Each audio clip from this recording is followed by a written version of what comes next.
Hello. Welcome, welcome. Um, okay, so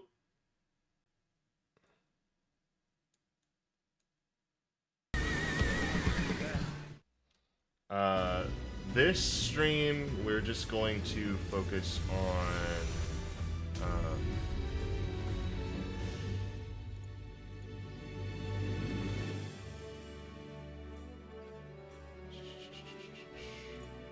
just gonna focus on getting the Polo Polo done. It's gonna be a decently short stream. um, I'm probably going to take a break for a little while after the fact.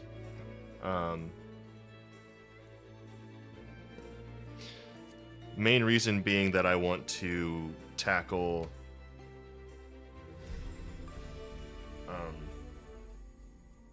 I want to tackle like actually editing my streams down.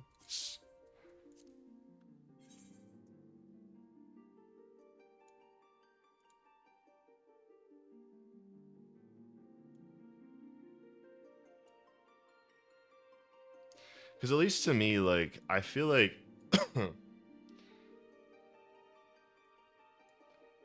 I feel like that there's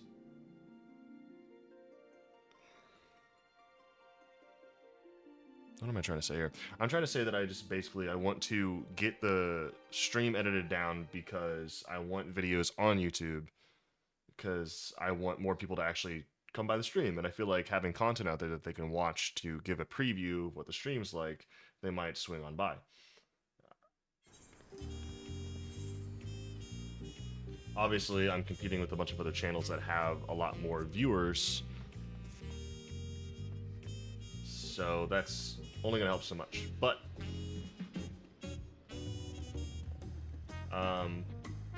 for now, we're just gonna approach this approachable Pele Pele. And we will go ahead and do their quest line. Because we left off with taking care of the Hanu. We fixed up Ihih'hana for them. Got that all taken care of.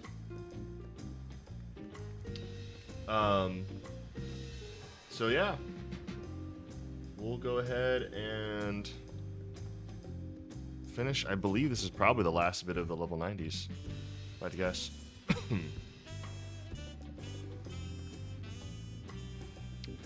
I have been waiting for what feels like days and eaten enough of Brook Evo's tacos to feed an army. What is it you'd like to know? Well, the main concern was confirming the state of the road ahead. As I recall, to reach Okopaka, we depart from the Arch of Dawn, then take the road west at the first fork. Should we be wary of anything along the way? That is indeed the way to Okopaka. After the damage wrought by the recent downpour, however, you'll be doing more stumbling than walking. But do take heart. When it comes to rugged terrain, we have a most dependable solution available. Come with me. The alpacas. Is it time? Is it time to deal with the alpacas? The dreaded alpacas.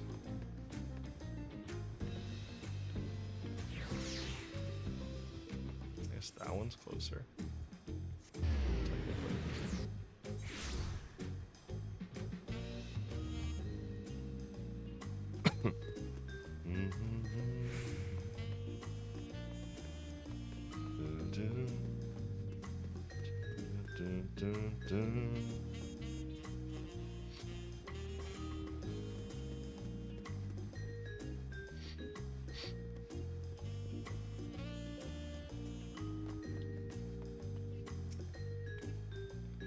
Oh my, are these fluffy babies or mounts?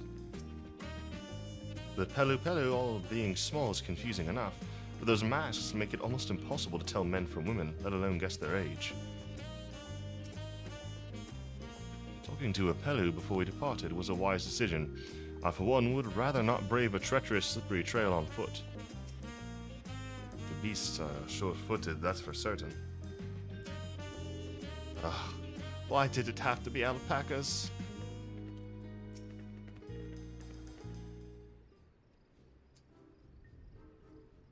May I introduce to you our most dependable companion, the alpaca.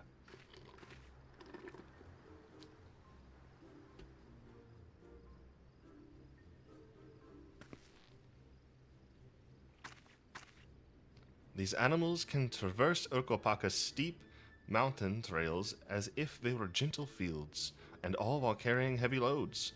Our merchants would be lost without them. So they fill much the same niche as our chocobos back home. You don't have alpacas in Eorzea? Alpacas are native to the Yoctorol. Eorzea has its chocobos, and the eastern lands have their horses. Why go to the trouble of breeding another pack beast in a place which ill suits its qualities, and where it is not needed anyway? But must we ride these little monsters? I get the impression you aren't fond of alpacas. When I was small, and being a bit naughty, I went around pulling on their wool. One of them spat on me, and it was the foulest stench you could imagine. I see. What do they like to ride? Alpacas bred as mounts are inquisitive and docile.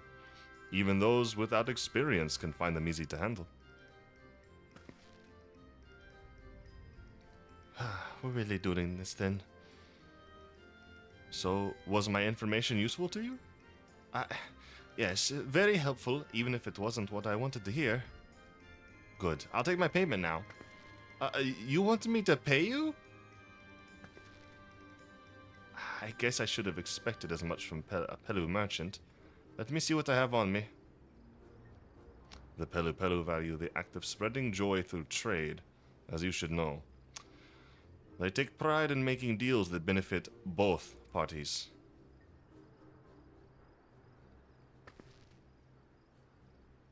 Here you go. A fair price for your fair advice. Yes, I made a trade with the third promise herself. My friends will never believe this. I shall be on my way now. I wish you safe travels. Off you go then, and thank you.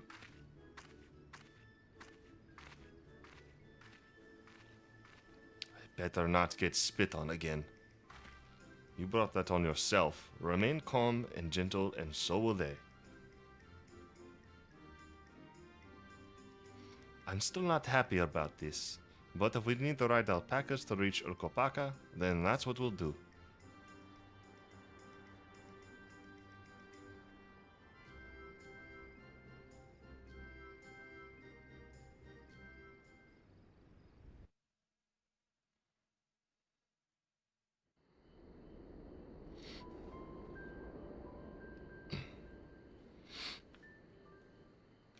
Turali poets of yore sang of a mountain that would stand tall, even should all other lands sink beneath the sea. Indomitable and eternal, it arises from Urkopacha, the 100 peaks of time. Of all the beasts which crawl and fly, only the legendary Valigarmanda could hope to disturb the summit's serene majesty. Yet, with that flying calamity imprisoned by the Dawn Serpent, what great feat remains for those who would claim the throne? Whoa, that is a huge mountain. Wow. I mean, that may be one of the largest mountains that we've seen in the game. So this is Urkopacha. I've never actually been here before. But I had left that on. Oh, I guess it's not on. The air is so crisp and clear. Mountains everywhere you look. That one massive peak in particular has quite the presence. It puts me in mind of Som-Al. Yeah, but Som-Al's floating. This one's just that tall. That is Workor Sormor, the tallest mountain in Yogg-Tural. At least the peak of Som-Al's Its floating. sheer height makes it an imposing climb. But there are other reasons the ambitious keep their distance.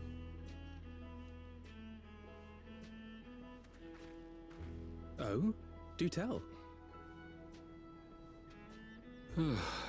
Where to begin? Excuse me, but You're Wook Lamat, are you not?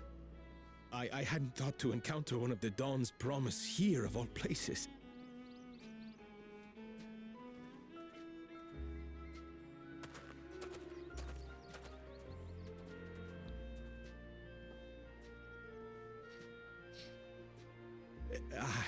But I should introduce myself. I am Bol Nok, a weaver by trade. Well met, Bolnok. We're on our way to Watchunpelo. Oh, truly, I've just come from there, as it happens.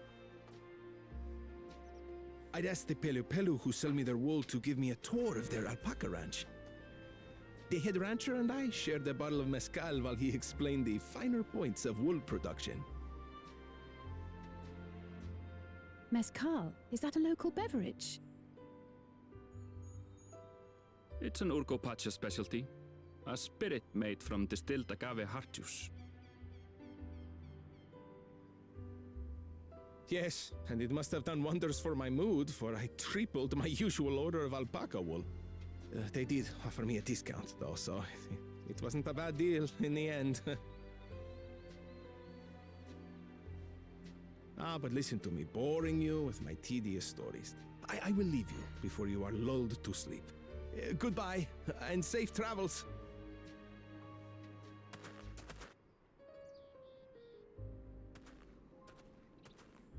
Oh, silly me.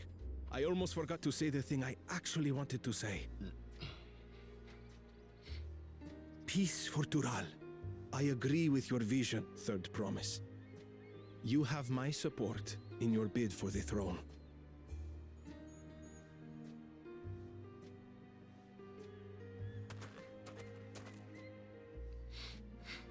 She has a voice crack. Well, she has a decent amount of I support. gather from his tale we would be foolish to underestimate Pelu Pelu merchants. Yes, they do more than run the markets in Tuliyola. Pelu Pelu peddlers can be found everywhere in Tural, traveling from place to place on their sturdy alpacas. They are effusive and engaging speakers, and many's the customer who's been talked into spending more than they bargained for. They won't find this customer so easily charmed.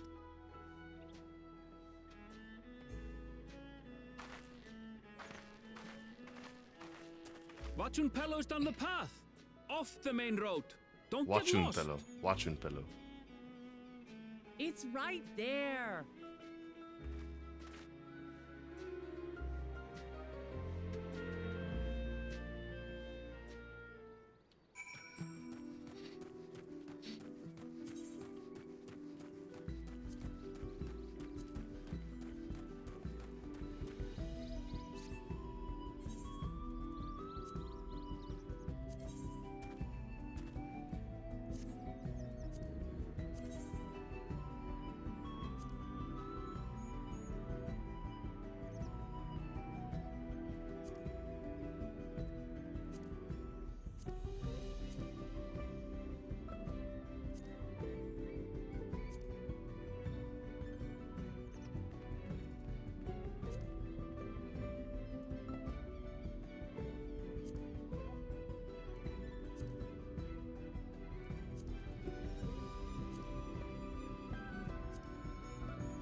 looking at dying options right now. Just figured I would consider sprucing up the area.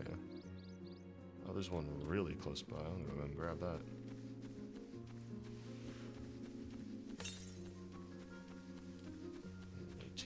Southwest.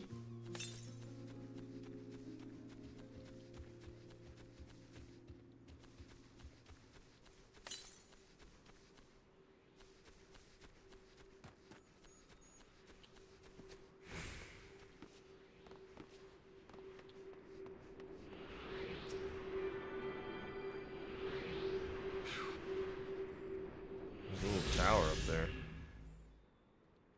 Man, I want to be on top of that mountain and looking at it like a view. I know we probably can't get up there like without being there on a quest or something. But I would love to go up there.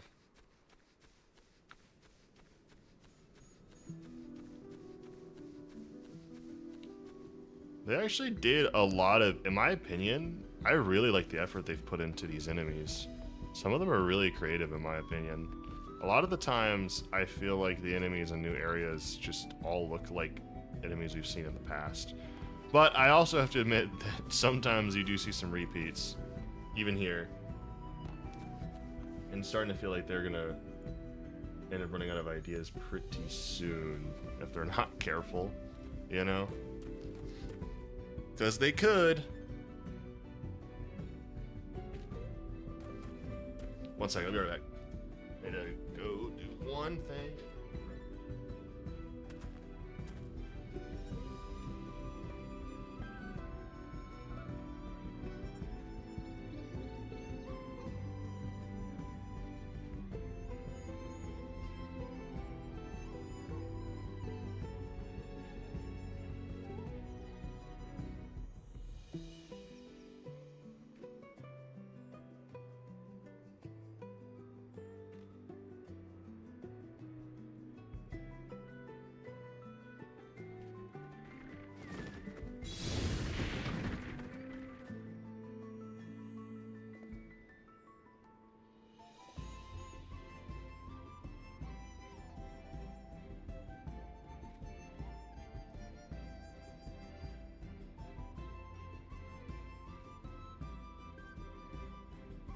I returned. Hello, Chris.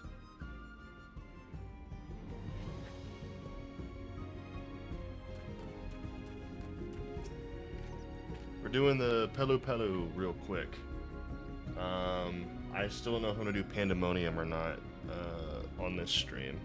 I'm thinking of doing a short stream of just doing the Pelu Pelu and then just taking time to actually, like, I might hop into voice channel if you want to talk and chill today, and then I'm gonna work on editing some of my past streams, probably, is the current goal. The palace crowds were more supportive of her brothers, but Whooplamot's peaceful politics do have their quiet adherents, I see. You check the audio real quick? Sure. Listening?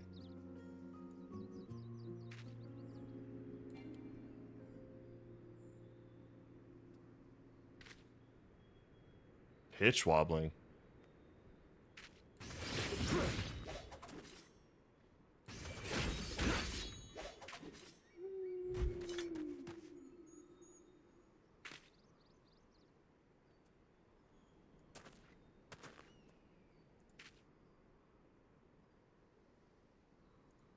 I mean, I'm listening to it directly from Twitch's website, and I'm not hearing any. I don't hear any audio shakiness or anything.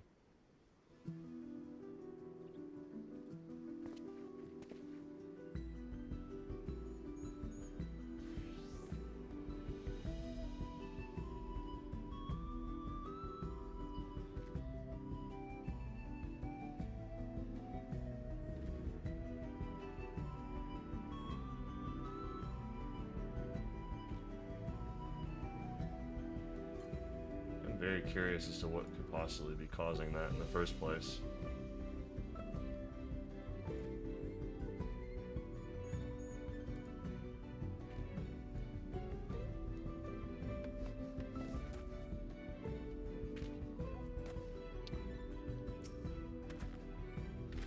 I feel the change in altitude most keenly. While mayhap not to the same degree as the Sea of Clouds, the air is decidedly thin here. I could see more buildings down the path Bolnock was taking. I wonder what's over that way.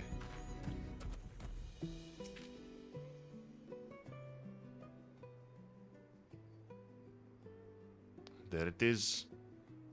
Wachun Pelo, home of the Pelu Pelu. Uklamat should have arrived before us. She's already in conversation with somebody. That's not good.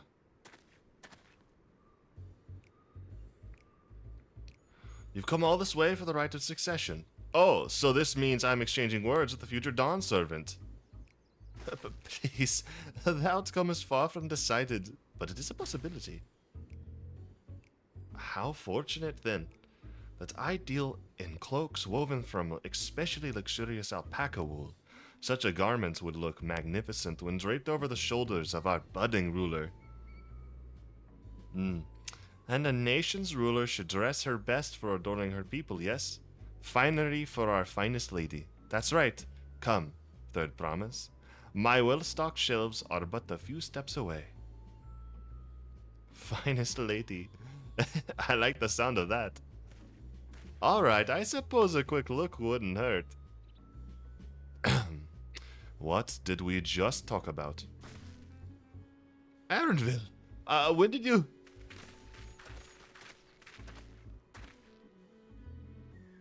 Ah, a Shatona from far-off Jacques Thural. Northern winters are bitterly cold affairs, I'm told. I cannot imagine how you survived them without the lovely warm cloak of quality alpaca wool. No thank you. I'm not in need of new clothes at the moment, and neither is the third promise. Perhaps another time. Of course, of course. My shop door is always open.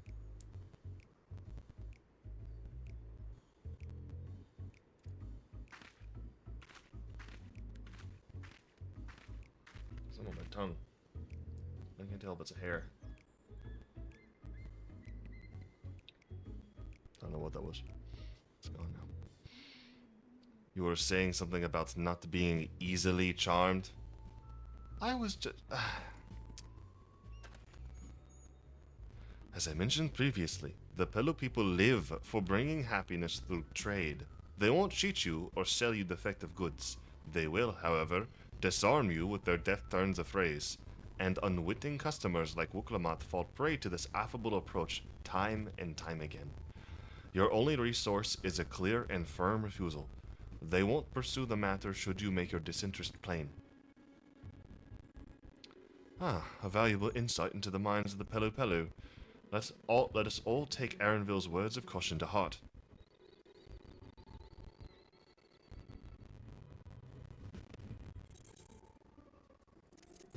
Weren't you the one who... Wasn't he the one who sold, like a sword or something, or bought some... No, he bought, like, something for a ridiculous amount of money? In Stormblood, Jataru tried to kill him. Pretty positive, anyway. Not my finest moment, I'll admit.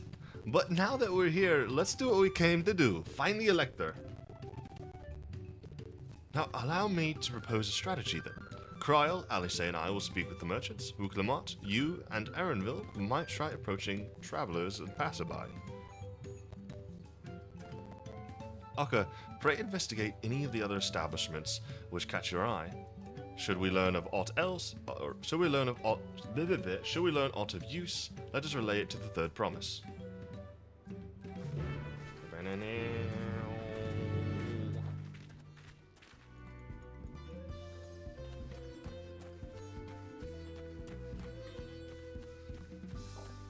Oh, goodness. Distillery worker. Hello. The Dawn Servant Selector? I thought you were a new face in town. Here for the right to succession, I take it? Me, I don't care who sits on the throne so much, so long as they keep Tyrol peaceful. People tend not to be in the mood to relax and sip our excellent mezcal once arrows and spears start flying, if you know what I mean. I don't actually. I mean, that's pretty straightforward and honest. Wonky audio.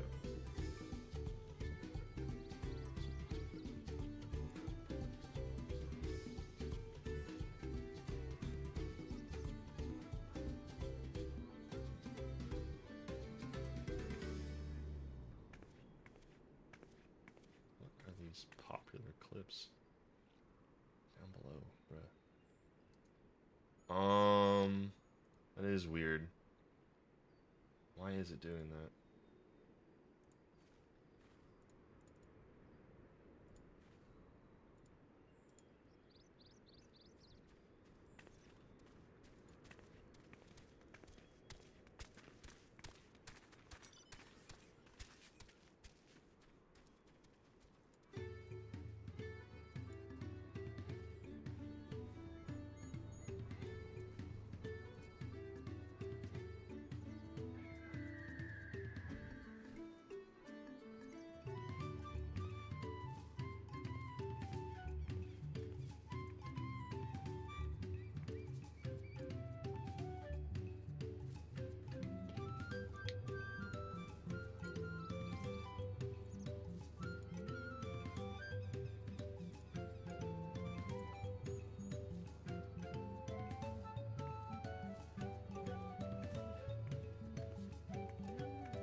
Hmm.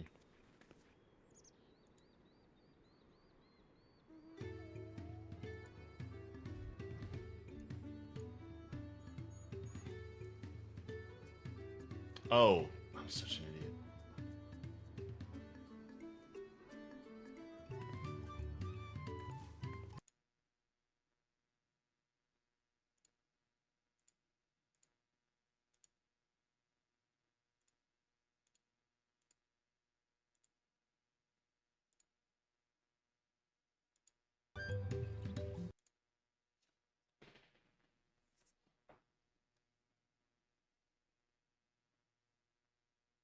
Um,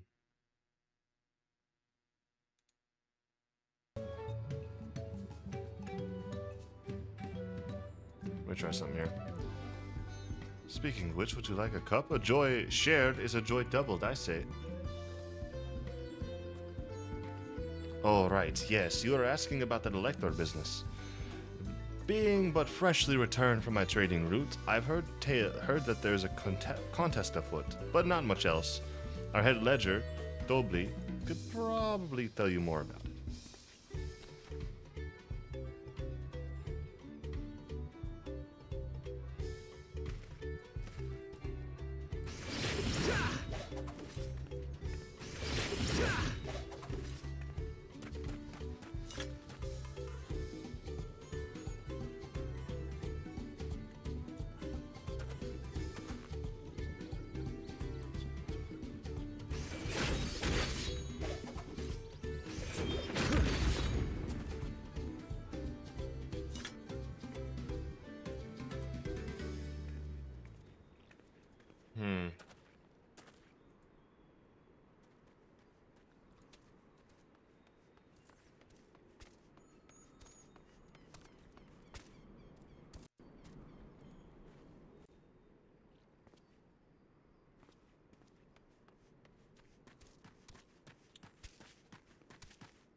fact that it's not doing it anymore is kind of annoying.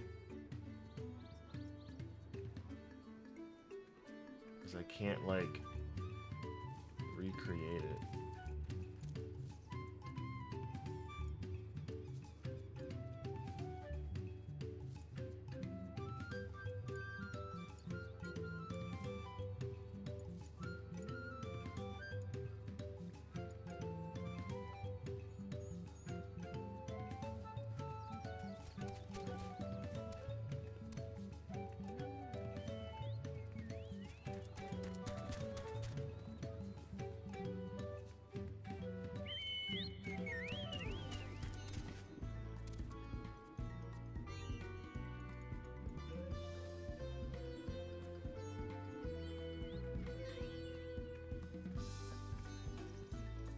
What is it doing?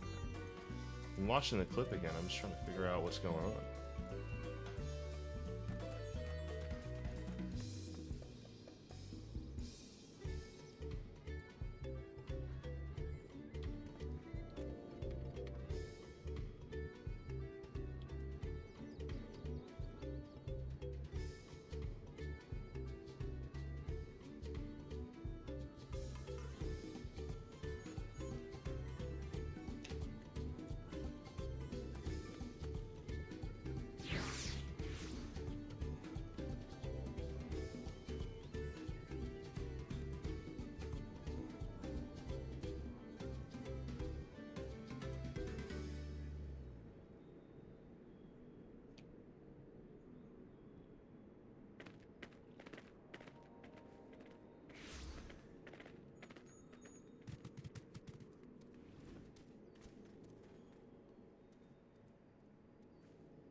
So I'm going through threads now.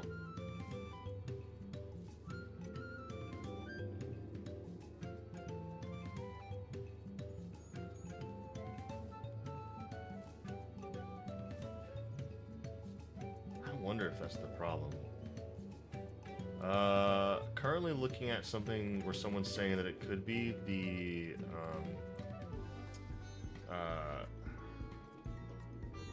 in the Windows sound control panel, Windows usually defaults to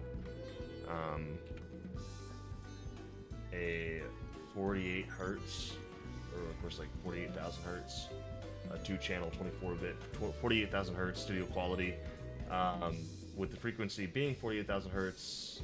I guess potentially being the issue because this person says they changed it to the 44,100, 44. Which I did change my microphone to 40, I think, right? Hold on, Focusrite.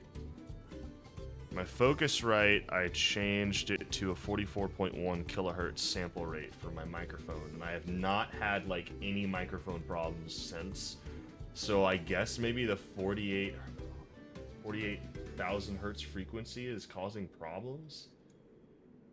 Let's see, this person says, I had this problem with a new PC build. Games like Red Dead Online, Cyberpunk 2077, and Jedi Survivor would all kick in with this after a few minutes of play. I'm not 100% sure, but I think it has something to do with the timing frequency of the audio device you're using for playback. In my case, I'm using the Corsair Virtuoso XT wireless headset. For my setup, I use IQ software to manage the mouse, keyboard, and headphones. Having IQ installed or not made no difference here. Even with the default headphone drivers, Windows fetches this problem. Still happening. Finally, I made these changes in Windows 11 to fix the issue. Close OBS. For Windows settings, system, sound, scroll down to the advanced section and choose more sound settings. Under default playback, list.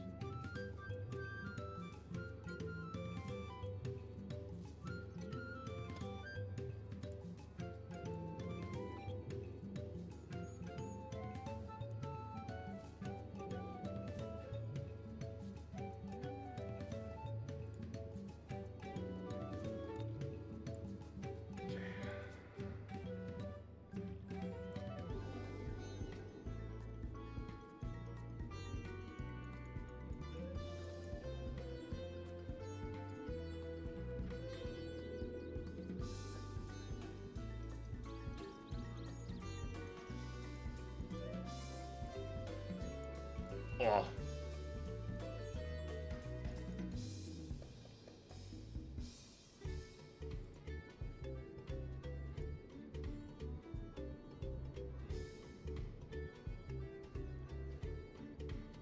I can't even do another 24-bit frequency.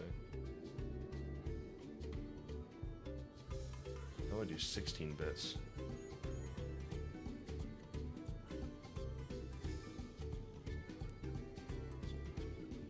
You know, I'm beginning to wonder if it's not something you hear, though, it's just the recording of it.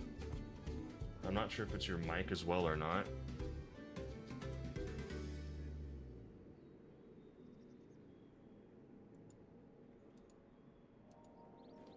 I'm honestly wondering if my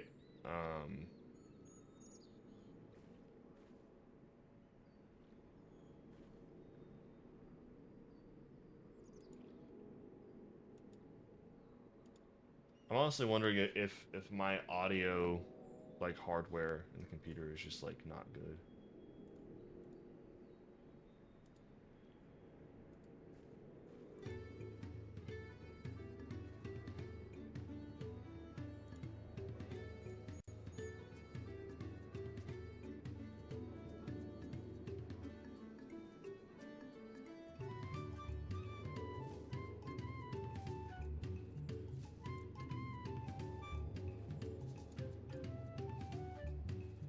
Yeah, I mean, it's not something I hear, but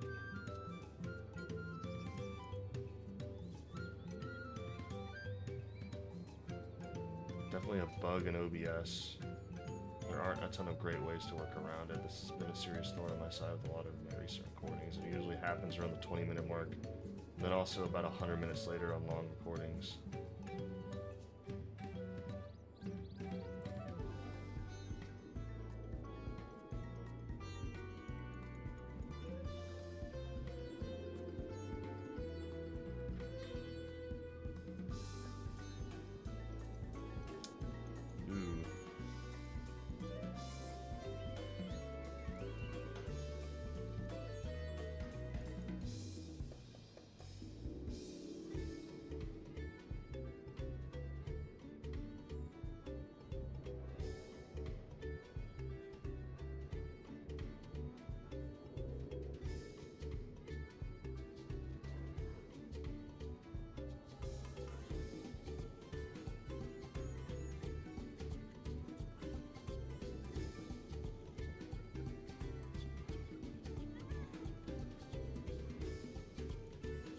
The more I'm reading, the more I'm thinking that maybe OBS is the problem. Because this was an issue before OBS 30, and it's currently version OBS 30.1.2, and it's still a problem.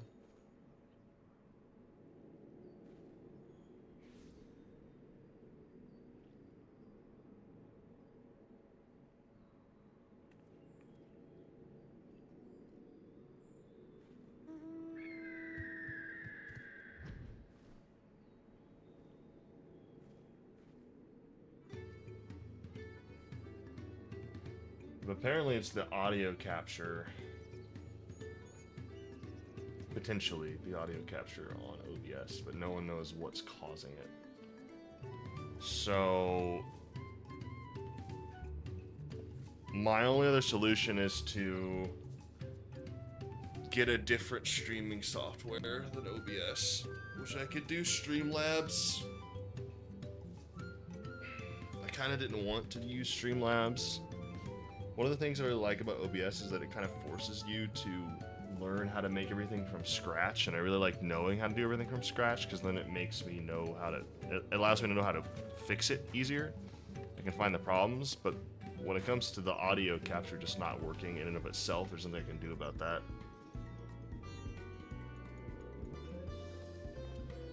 Yeah, and it should not be getting confused because, I mean, it just shouldn't be getting confused.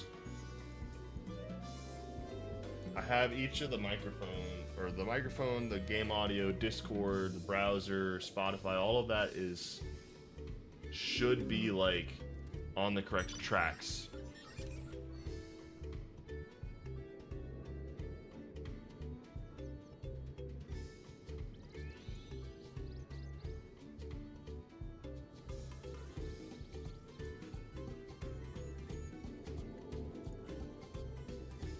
I'm not until this continues. But I don't know what to do about it.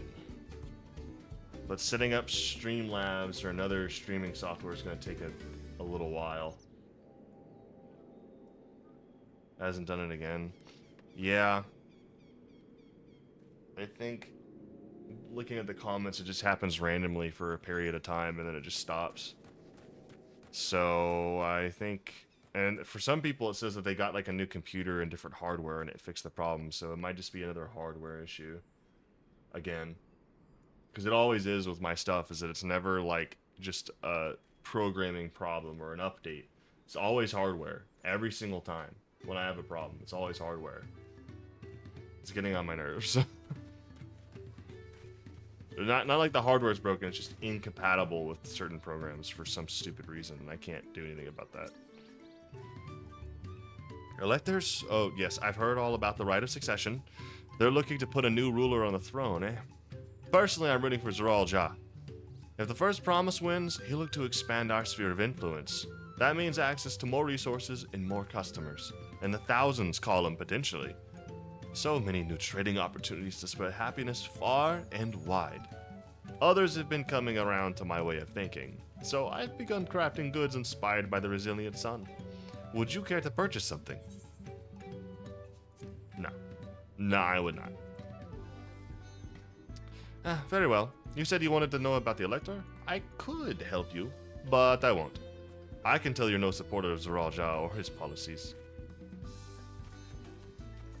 Dang, bro. Straight up rude.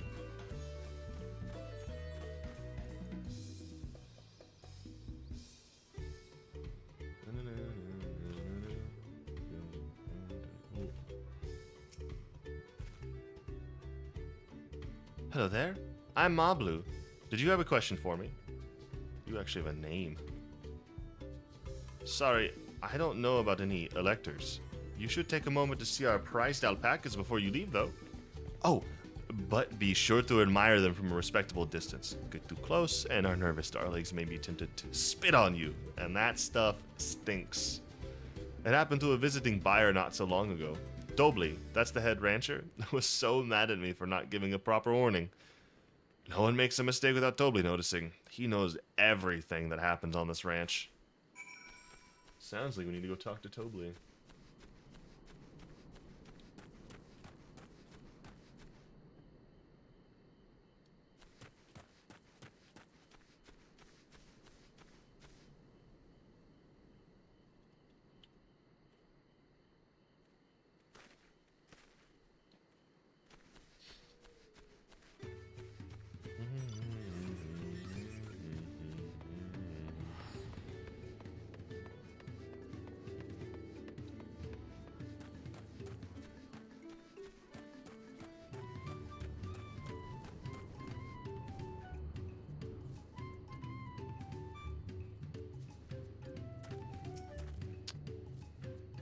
You really have to watch yourself around these silver-tongued peddlers. I almost bought a bottle of mezcal and a stack of blankets. And then there was this enchanting ornament.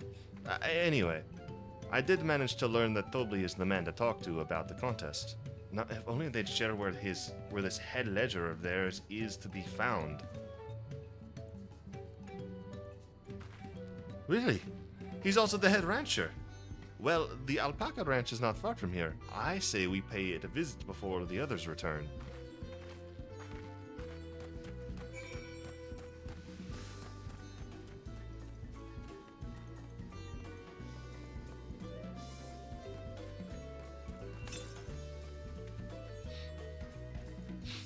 You know, one day, Chris, we're not going to have any of these audio or video issues any longer.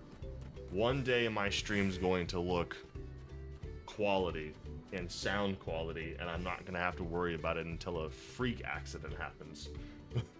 One of these days.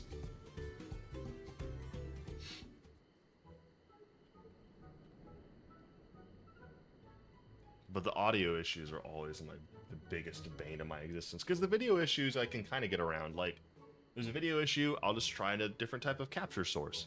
If there's like a bad camera, I'll just figure out a way to hook up a better camera. Like, there's just so many things that I could do to fix the problem. But when it comes to audio, it's just like, if it's bad, it's bad, and there's not much you can do about it half the time. Unless unless it's like a cable, but it's not like my microphone. Oh, that is a lot of alpacas. Still, we need to know the head ledger could be here. We know the head ledger could be here somewhere. I can't let fear deter me. Not to say that I'm scared, of course.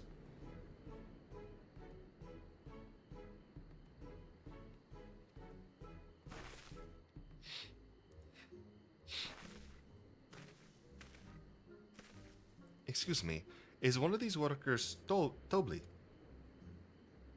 Tobli? Oh, yes, he likes to mingle with the ranch hands and keep an eye on things. I can't tell you which one he is, though. You can't? Is this part of the contest? All I can say is that Tobli often mentions his favorite pungent subject. He also can't resist a profitable trade, though who among us could, am I right? Still, if you bring him a very good deal, he might let his identity slip. So it's like a game. Easy enough. All I have to do is offer Tobli a deal he can't ignore. No problem at all.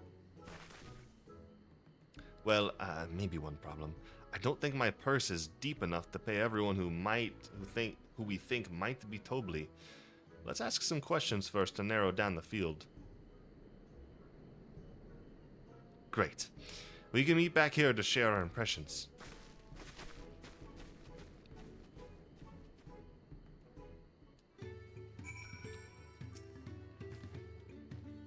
Well, obviously I'm not Tobli.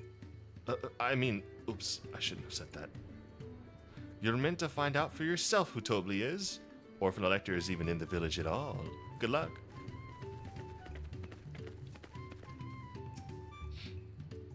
A visitor from across the salt, if I'm not mistaken. Be warned, the alpacas will spit if you startle them. I suggest you keep your movements slow and deliberate.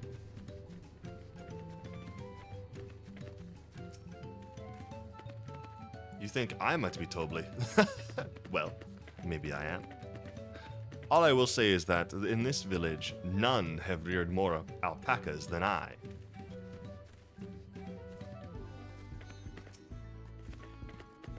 Am I Tobli? Yes. Yes, that's me. Excellent work from the Third Promise and our entourage. Sharp instincts. Shall we commence the rite of succession, then? You're lying.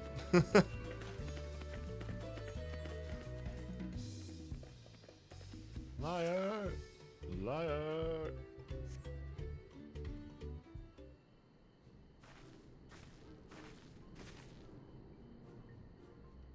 That's fascinating.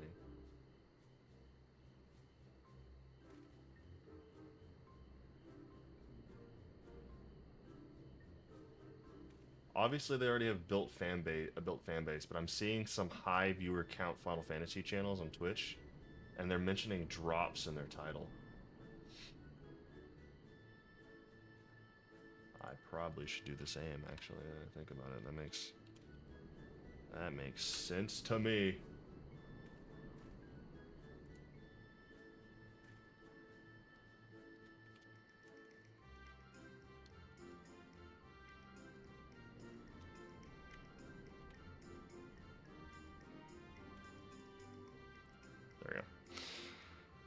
I see we're both done with our interrogations.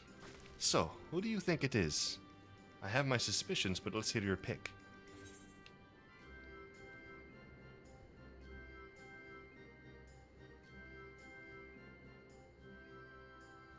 I honestly have no idea. I'm pretty sure it's not the nonchalant one. Not just because he's nonchalant, but because he said he's Tobli. Unless he's using reverse psychology on us. We know that the Pelu Pelu don't cheat people out of deals. So I don't think it's him, because he's lying. And we know that the Pelu Pelu don't do that. I don't think it's the Boastful Ranch hand. I think it's the Diligent one. That's the simplest answer, but... Ah, the worker's so intent on stable chores. I had my eye on that one too. Time to rip the mask off our mystery ranch hand, so to speak. If it is the one who lied, then they'd ignored their own lore about the Pelu Pelu they just told me. We know it's you, Tobli, and to prove it, I propose a deal. A generous sum of coin for confirmation of your true identity.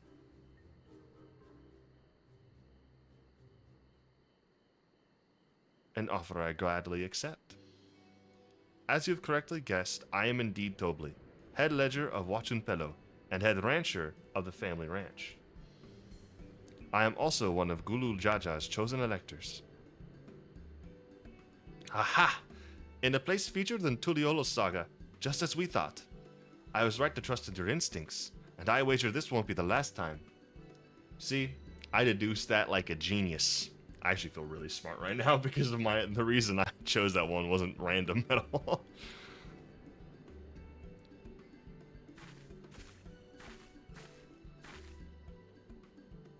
She found you out fair and square, Tobli. And I'm glad she did. Would have been a pity had her bid ended here.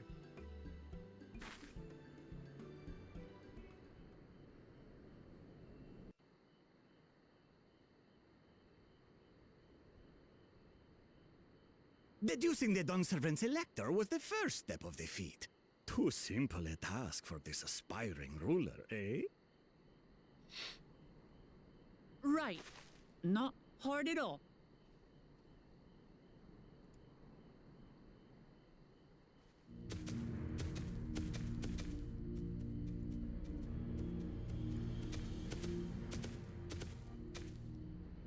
Ah, Zoralja.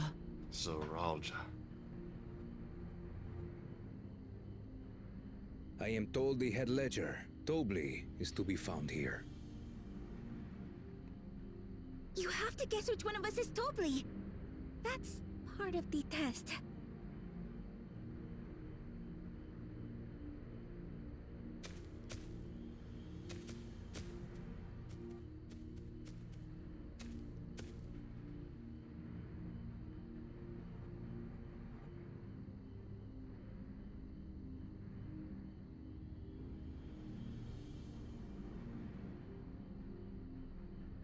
Oh, he intimidated them. Wow. Without even asking a single question.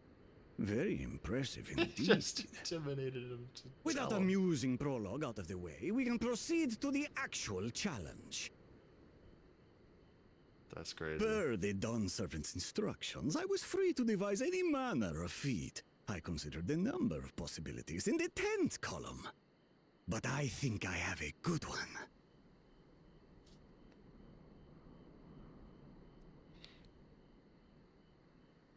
You must go forth and capture for me an alpaca.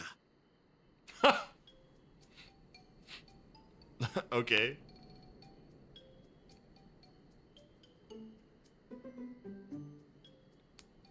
While I've not had the best experiences with alpacas, aren't they generally docile creatures?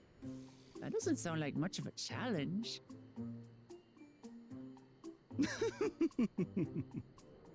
Bring out the example!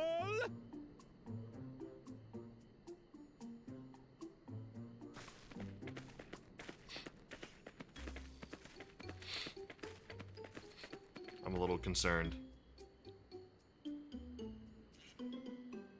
This is a special kind of alpaca. Would you please approach the animal, Third Promise? Who? Me? Well, it should stay calm if I stay calm, right? That's what Erinville said.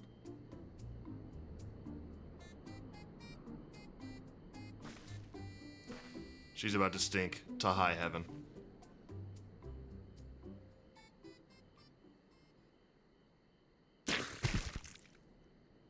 Ah! The little monster spat on me! Ah, oh, that stinks. I can't.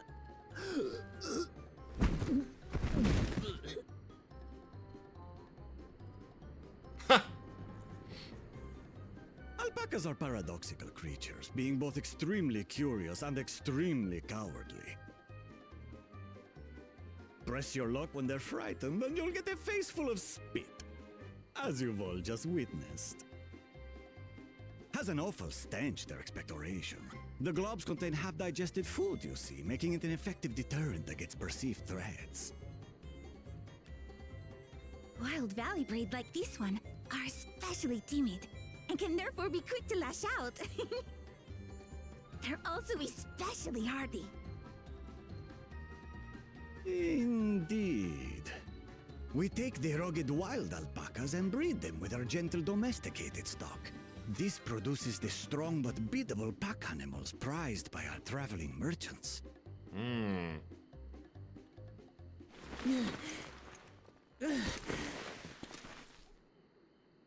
That's all well and good, but did I need to bathe an alpaca spit for you to make your point? So, the task is to catch a wild alpaca. That is correct. But be warned that it is a feat easier said than done. I suggest you prepare well before you enter the valley where the creatures dwell. And by you, I mean the claimants only. Allies are not permitted to assist with the catching. The alpacas will help me judge which of you is worthy of receiving a keystone.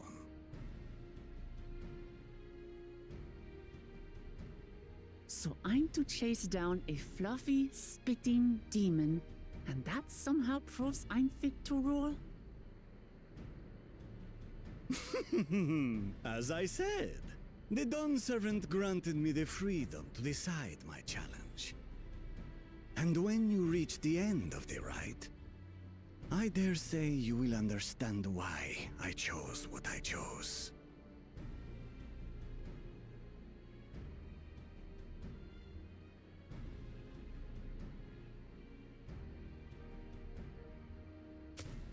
Very well. This won't take long. I really would have liked to roll you. Wait! Didn't I warn you this was easier said than done? There are preparations to be made, factors to consider. A beast is a beast. All yield to strength. He's not allowed to go with you. So far, this experience has done absolutely nothing to improve my opinion of alpacas.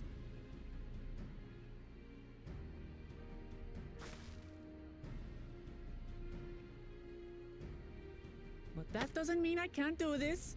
Revolting spit aside, they're just another animal.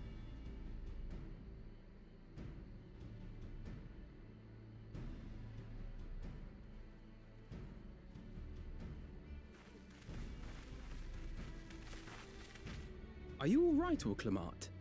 We thought we heard you scream. The third promise does not scream. It was more of a startled yelp. Scream, in other words.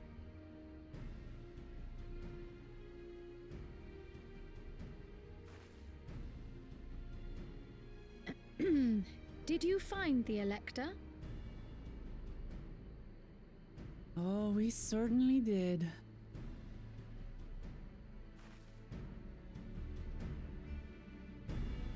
I don't know what we're gonna do here if we're not able to help her capture it. Guess I'm just gonna stand there.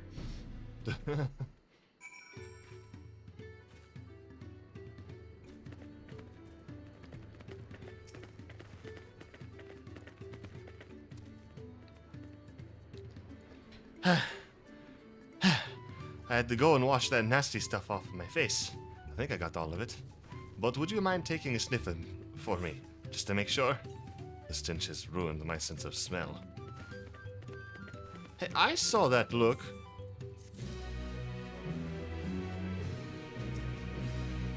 Judging by the volume of Uklamot's scream, alpaca expectoration must have a nasty odor indeed. I'm content to remain ignorant of the smell. Zerolja puts me in mind of Garlemald's own exalted son. Of the two, though, Xenos was undeniably more arrogant.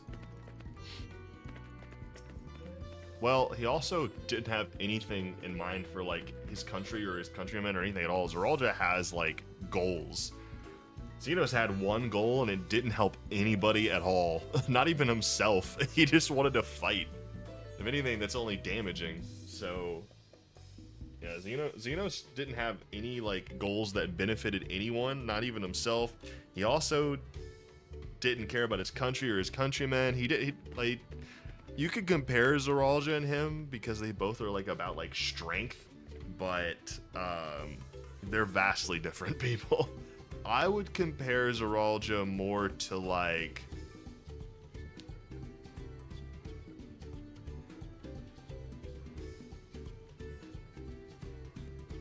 he makes me think of Estinian, like, right after Estinian got over his anger issues. Like, that little, like, in-between, where Estinian was, like, all about strength, but he wasn't so, like, anymore about killing dragons. But we also know there's something in him that, like, consumes him, I guess. So this is our sought after elector. Alright, thanks for the input, Kyle. Erinville wishes to discuss the feat of gold.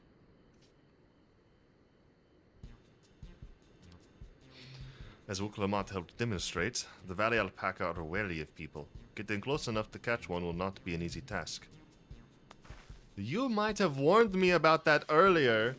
I have enough trouble with tame alpacas. How do you expect me to wrangle a wild one? With the proper saddle, we infuse the leather with a relaxing scent that soothes the spitting beast. Wonderful. Give me one of those then. No. Have you perhaps forgotten we are a clan of merchants? If you want a taming saddle, then you'll need to find a saddler and make them an offer. They don't come cheap, of course. Crafting a saddle will cost you the equivalent of 10 pel in the thousands column. 10,000? You mean 10,000 pel? I don't have that kind of coin. How, as a princess, do you not have that kind of coin? Converting to gil, that comes around 1 million or so. What? There's that much of a discrepancy between the currencies? Bro! Oh my god, I thought they were like 1 to 1. 10,000 pel is around 1 million gil? Oh my goodness. What? That's crazy. No, this is my feat to accomplish. I wouldn't feel right about having others pay the cost. I'll find the money, somehow. That's way too much money, bro. That's insane. In that case...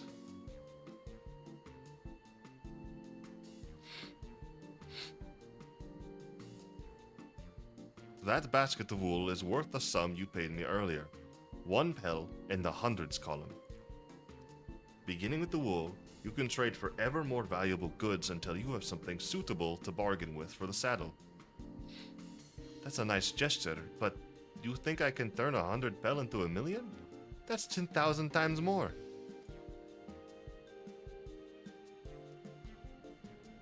We need 10,000 pel, not 1 million, so we're looking at 100 times more. Oh, right. I panicked and got it confused with Alphino's million gil.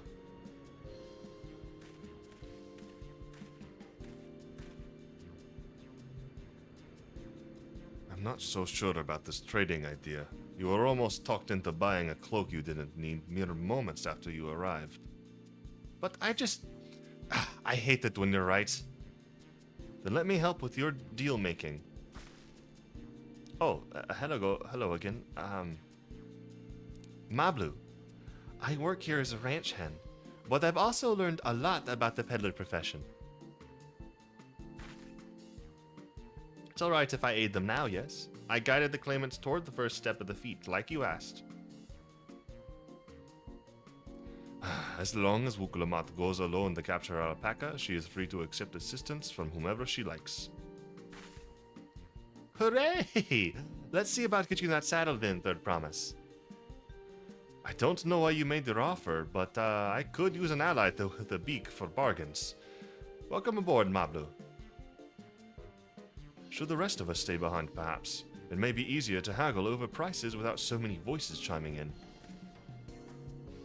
Yes, stay here and pitch in with the ranch work. With Mablu gone, I'll need extra hands to tend to the alpacas. Gladly. Although, Okka, I think you should go with Wuklamot. You've seen markets and bazaars the world over, and surely have sage advice to share.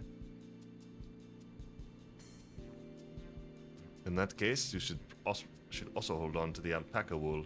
If it's misplaced or soiled in some way, you'll have nothing to bargain with. As if I'd do such a thing. But I'll leave the wool with Akka anyway. The better to keep my hands free.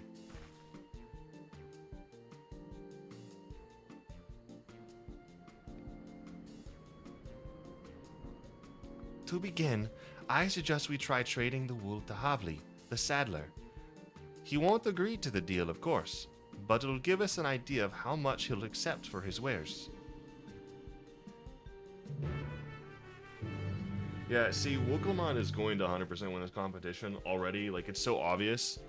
The reason being is that while all three of the others have their own crafty ways of doing it, she's taking the time to find the hard-working ways to, like, actually connect with the people of her country, as well as learning how to do it the hard way, which they've done a million times over. Is Kone's, like, you know, strategic mind and, like, magical capabilities good? Yes, but Thancred and Urianger, while Urianger can, like, invest himself in culture, as we've seen when he was in Ilmeg, he still is a little too scholarly. I think Y'shtola and Thancred have the same problem. I think they're just a little too, like, scholarly of a group. So they're going to find all of the, like, most heartless, like, quick scientific solutions, which I'd say that second place could be Kona. I do like his approach. He seems chill. He seems to have a good heart. He's just a little too intellect based, and that's not good, because as we've seen with the Dawn Servant right now, the current one whose name is slipping my mind, because she always refers to him as Papa, so it's slipping my mind entirely. With him, he has two heads. One of them is wise and is intelligent and probably takes a more, like, Galul. Yeah, Galul Jaja. Yeah, Galul Jaja has, of course, the head of wisdom. We haven't met the head of wisdom, but I can make some inferences based on that name and what they've said about the head. And then the other head, which was Resolve, the head of Resolve, that head is, you know, still very kind and caring, but is also, like, big on combat. So Kona is missing the combat side. All right, you have Bakul Jaja. Bakul is missing the caring side. He's not even that crafty either. He's relying on his teammates to just steal things from other people. So, you know, Bakul Jaja, in a sense, is, like, missing everything but martial prowess and intimidation, which you do need a level of, like, intimidation as a leader, which is where you go to Zeral Jaja. Zeral is missing very clearly the aspects of care, feeling, a bit more caution to his work that Kona does. Each of them are missing a piece of what the other ones do. But Wuklamot has all of those characteristics. She can be intimidating. She does have martial prowess. She is smart in her own way, and she, is both impulsive and cautious when she approaches problems. But the thing about Wuklamot is she's worse than all of them at every single one of those categories. But the thing is that as a well-rounded person, the fact that she's taking the routes of actually diving into the culture of these people and breaking down like how they do things, getting to know them and connecting with them, not only is she increasing her support as a leader, she's actually taking the time to understand way better. So she's not going to just do quick fix solutions. She's not just going to attack. Like, from my understanding, Wuklamot's not about like disrupting the peace, but she never said she wasn't going to expand lands or find solutions. She's showing she can find solutions the hard way instead of the most simplistic way or the scientific way. And it's like the brothers are going to be kicked out either. She has 2 advisors right at her side. She has the scientific solution, and she has the strength solution that'll be with her in the palace should she take the succession. But Cool Jaw doesn't need to be there at all, but she has that there, and that allows her to have 2 people who can actively guide her as advisors on the other solutions. But the main person will still have the choice to make, and the Dawn Servant actually having a heart for the people and understanding of the people is far more important than how they solve solutions, right? Like, that's always the most important thing, and it's also the most dangerous thing about a monarchy in the first place. So I think that Wuklamot is very clearly like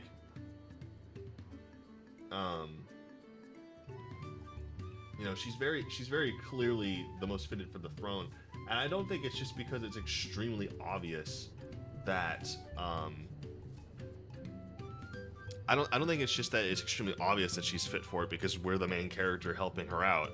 I just think that they're doing a really good job of actually showing her qualities that are lesser than everyone else's, but are slowly building.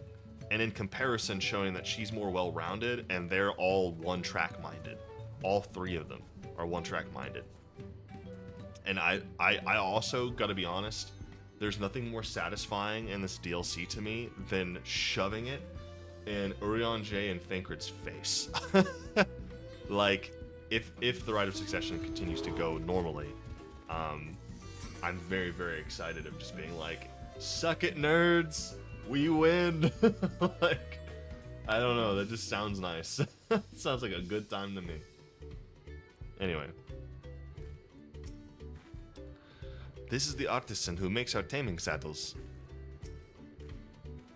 Is it really possible to make 100 times what that wool is worth just through trading? What that wool is worth just through trading, man. Sometimes it's hard to tell the tone and like the context of how someone's supposed to talk in the sentences on a cold read. Something I can do for you? We've come to bargain.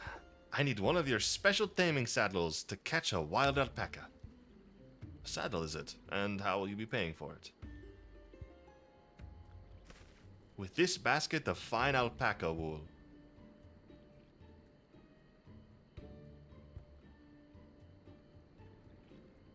What use does a saddle maker have for wool? Besides, this would barely cover the cost of a single strap buckle. Offer me something I actually want.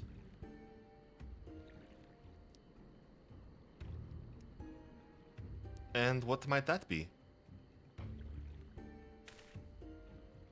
Mezcal.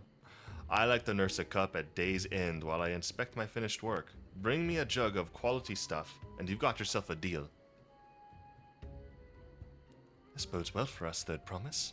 Such mezcal can be had for only 5 pel in the thousands column.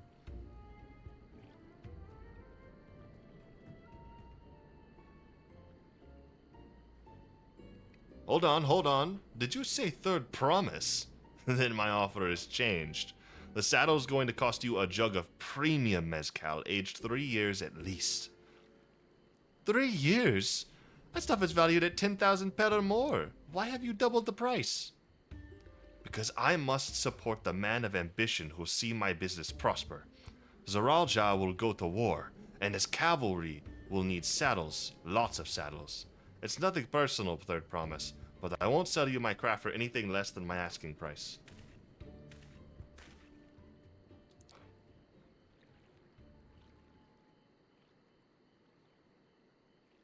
Well. Dang. I can't say that I blame him. I'm known for championing peace, and peace is unlikely to bring him more customers.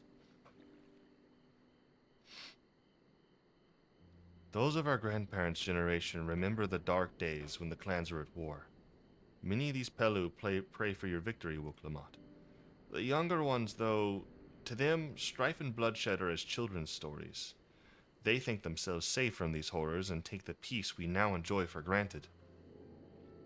Still others are unsatisfied with this quiet prosperity and crave the future the Second Promise envisions. They've become obsessed with innovations like the dirigibles that have made trade swift and easy. Then you have those like Havli, convinced that the First Promise's plans for conquest will afford them opportunities for great profit. But what about you, Mablu? Aren't you one of the younger generation? At least a year or two from too younger than me, I'd say. Oh, I was raised on the old tales. I've memorized the accounts of what it was like when the Yakui ruled our village. That's why I offered the help. I want you to become Dawn Servant, to keep our nation from going back to the way it was. Well then, I guess I'd better make sure I win the contest. But the type of mezcal the saddlemaker wants is so very expensive. Weren't we expecting to need 10,000 pel from the outset?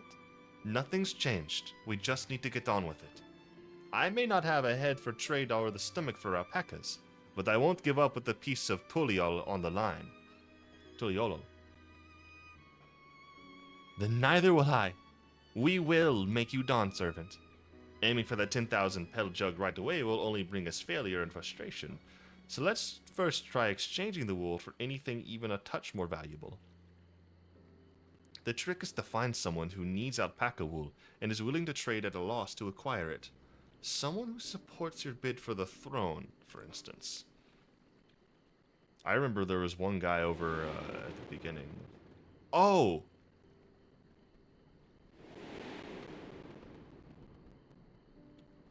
I forgot about him.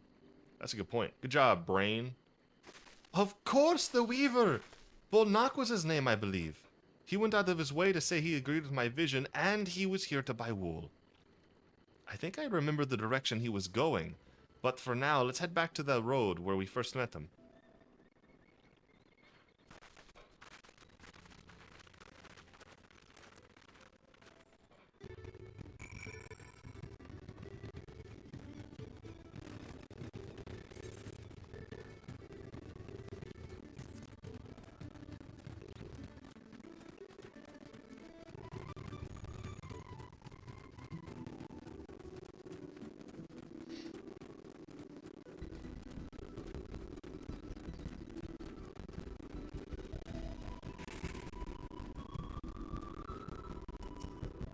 Is this where you met the Weaver?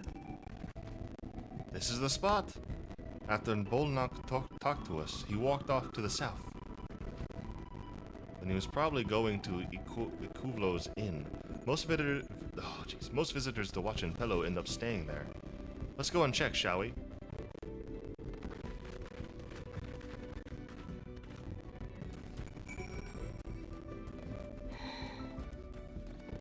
Ugh.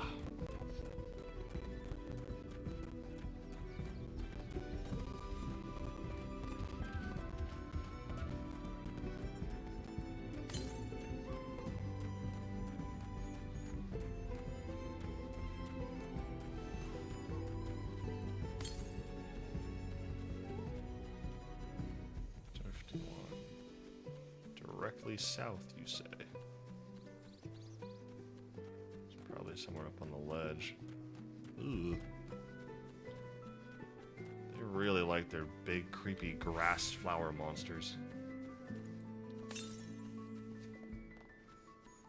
So maybe not southwest. As long as it's not up on...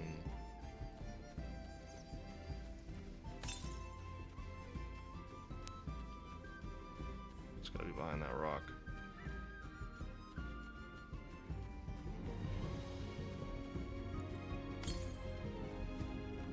Huh?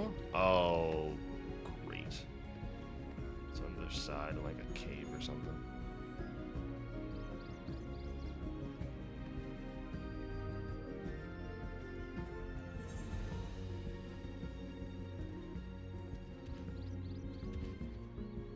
Yeah, I have to make my way around this way or something here.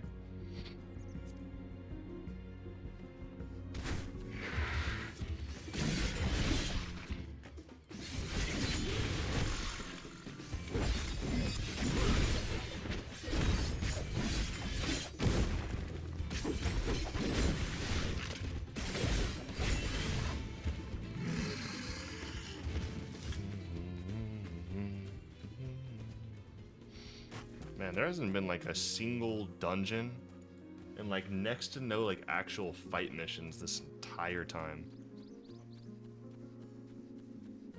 I'm getting a little bored. Just kind of.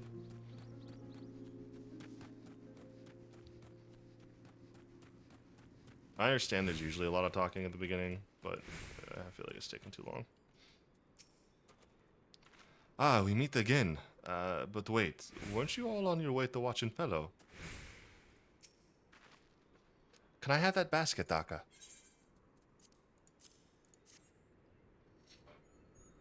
I felt the same. Yeah. Yeah, because it's like every single expansion has like a lot of dialogue and a lot of dialogue missions and cutscene missions at the start. But even Stormblood picked up faster than this. This is not as boring as Stormblood so far, I will say. But I am getting a little... But I had a feeling that they were going to do this before the expansion came out. The only reason I thought they would do this was because when they did the other ones, one of the reasons they were picking up so fast is because Shadowbringers and Endwalker were both on time limits, technically, in the story. Like, there's a limited amount of time. Heaven's Word was like we were on the run, and there's like a lot of conflict and a lot of mystery.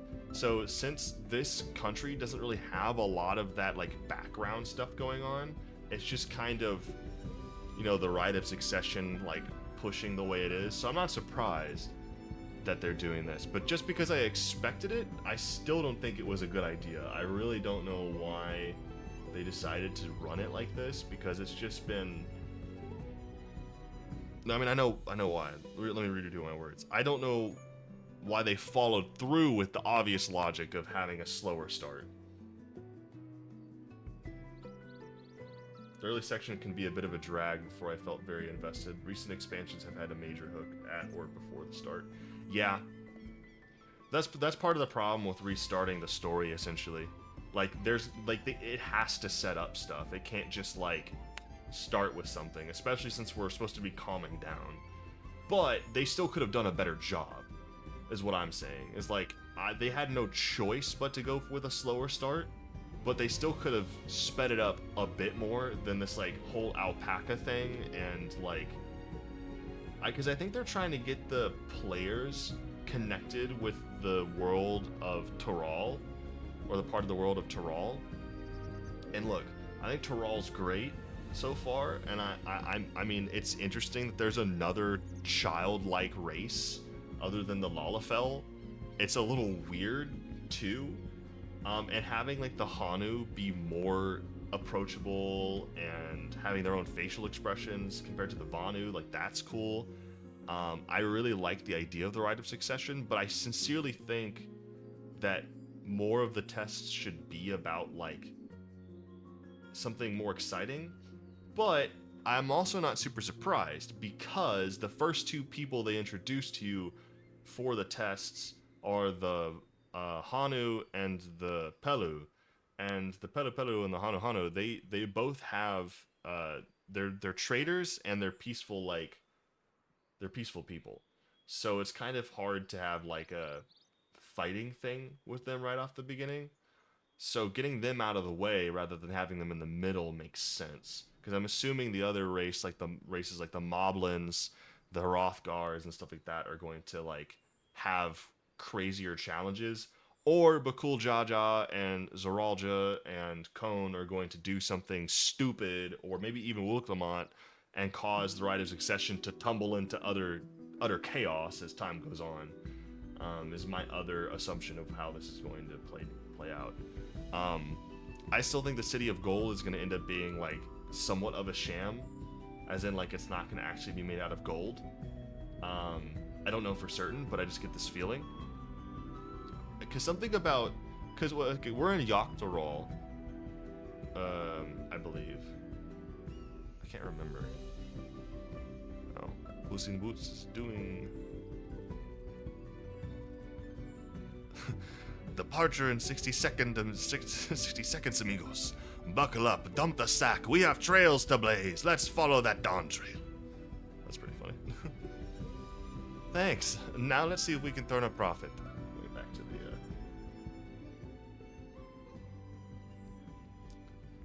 Bonnak, I'm glad we found you. Are you interested in making a trade? The promise?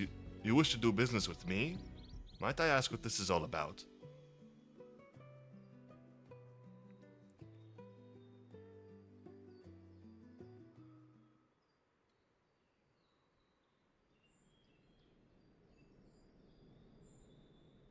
I see. So the goal is to turn that basket of wool into a jug of 3-year-old premium mezcal. Then allow me to invest in our efforts. Peace in Thrall is what allows me to cross freely into the lands of my suppliers. Naturally, I would prefer that one pledge to preserve that peace win the throne. Thus do I humbly offer you this wool poncho, a small token that I pray contributes to your victory.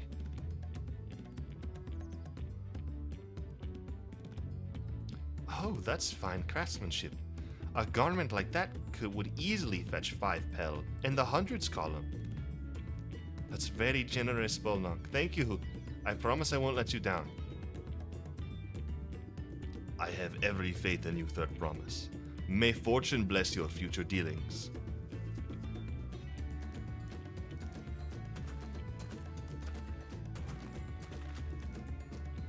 Yeah, I'm pretty sure he's leading hunt trains or something like that right now. I can't believe you quintupled your investment with your first deal. We're off to a spectacular start. Only because Akko remembered our weaver friend. All I did was hand over the wool. That's not true. The connections you build with people are vital. This is one of the most fundamental precepts of trading. One which you've instinctively mastered. You think so? I know so. Now, let's take our 500 pel poncho and trade it for something even more valuable. Here, Akka, you take the poncho. If I lost it somehow, Erenville would never let me hear the end of it.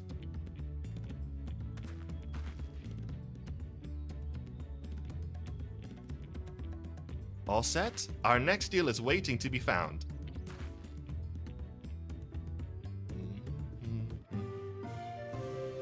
Excellent trade. What the? Okay.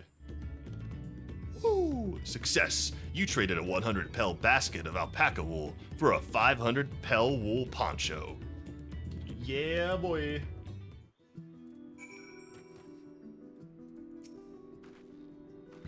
We turned 100 pel into 500. I know it's only 5 times more, but it feels like 500 times more.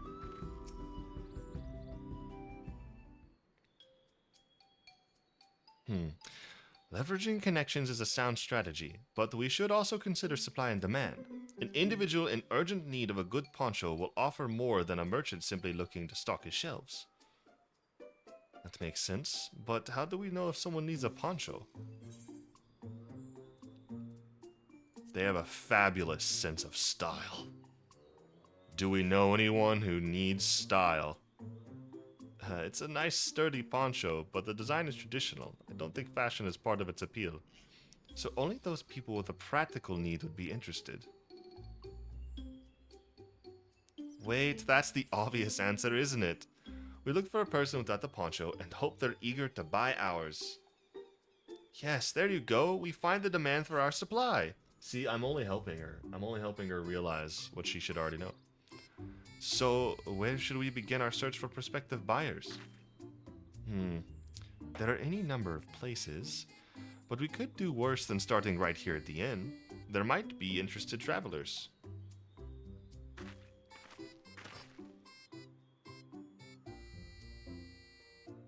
Who here needs a poncho? A lot of Mamuja hardly wear anything to begin with. Those are probably Lanceguard or sellswords. Mamulja who soldier for a living prefer not to wear much above the waist. It hampers their movements. So even if they have bared shoulders, Mamulja carrying arms can be struck off the list.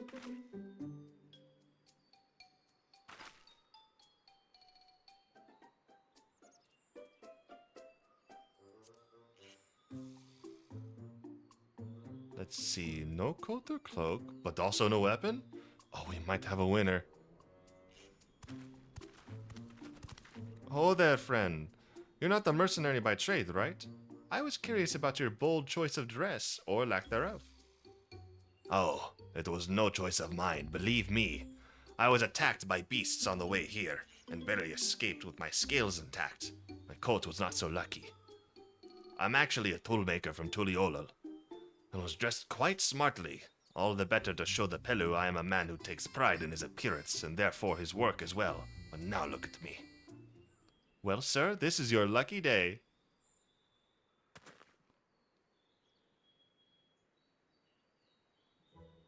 What a splendid poncho! This would be perfect for a replacement for the coat I lost. We'd be willing to part with it, if you'd like to make a trade for one of your fine tools, perhaps?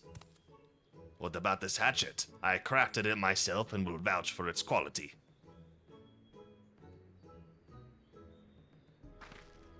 The blade looks sharp, the haft well made. I'd value it at 1 pel in the thousands column. Oh, from 500 to 1,000, we have a deal. Wonderful. A fine garment such as this should put me on even footing with any Pelu merchant. Like the eponymous owner of Miplu's Mate Garden, for one. Her field hands use hatchets to harvest the mate, and I thought to impress her with the tool I sold you. No matter, I have other wares to sell. Glad I am to have met you. Did you hear that? We've already found our next buyer. To Miplu's Mate Garden we go. Yes, but it's a fair distance on foot. We should take alpacas.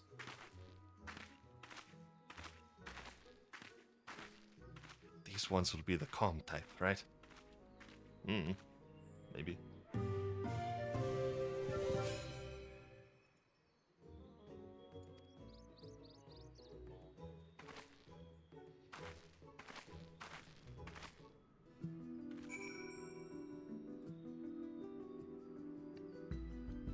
I will say, I know I have a bit of a problem putting emotion in my voice when I'm doing like these voice acting voices for the characters, but this is giving me like a lot of training into like actually trying to not do accents because I'm not great at those, but actually trying to, you know, really sell the line. And I feel like I've gotten a tiny bit better over all this time of doing this. Just a little bit, not much. Here we go again, riding alpacas. Well done recognizing that toolmaker as a potential customer. If you've a mind to change professions, you'd make an excellent merchant. Well, thank you, but...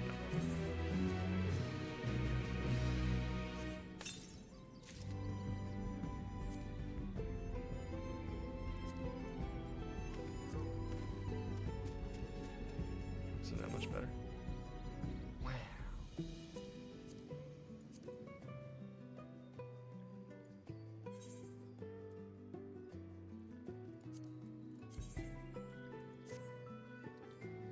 Now I'm just missing...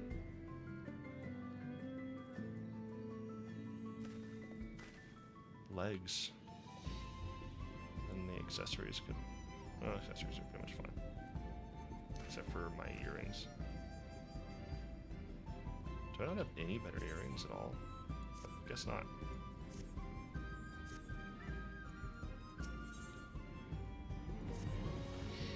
Before we get moving, you should be the one to hold this.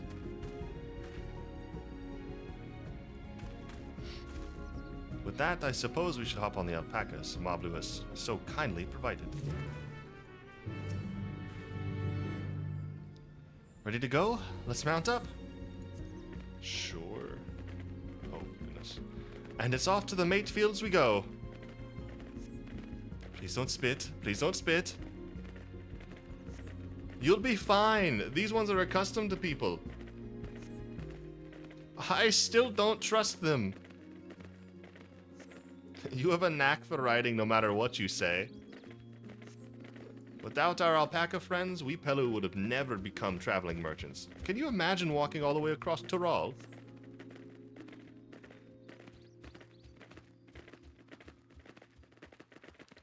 I swear, that mountain is too tall to be real. Workor Zormor, wasn't that the name? A forbidding sight, isn't it? One I've never appreciated up close. You have to take the long way around the cliffs to get there, to the highlands belonging to the Yakui.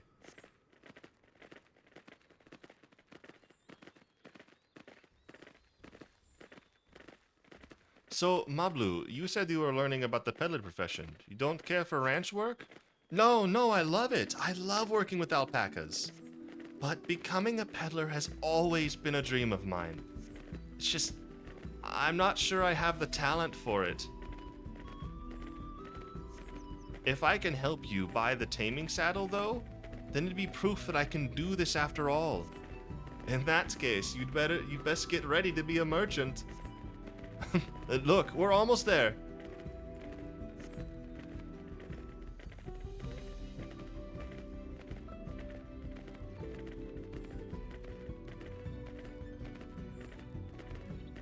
It's nice not to have to do anything. It just rides for you. That was relaxing. So I don't have to like hold down the button and stuff. We made it, and without a single smelly incident. I sent the alpacas back to Ikulvo's inn, so we'll walk along the main road when we return to the village. Speaking of roads to travel, you were adopted by the Dawn servant, weren't you, Third Promise? That I was? Then perhaps you understand. I was an orphan too, you see. Tobli took me in. He took in all the ranch hands, actually. All of them?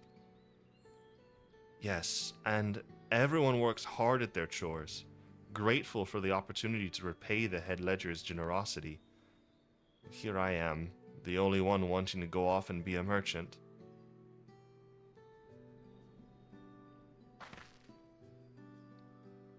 I'm sorry, I don't know why I'm telling you this. We need to keep trading things for your saddle if you're to prepare for the feat of gold.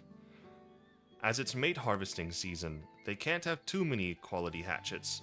Add to that Wukalamot's way with people, and we should have no trouble making a favorable deal. That's Miplu herself over there. Pass the hatchet to the Third Promise, and let's get to bargaining.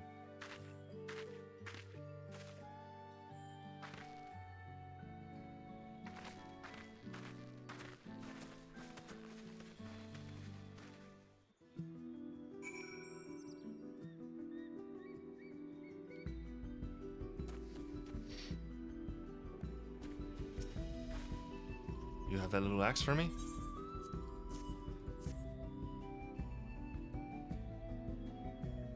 Thanks. Now to see what we can get for it.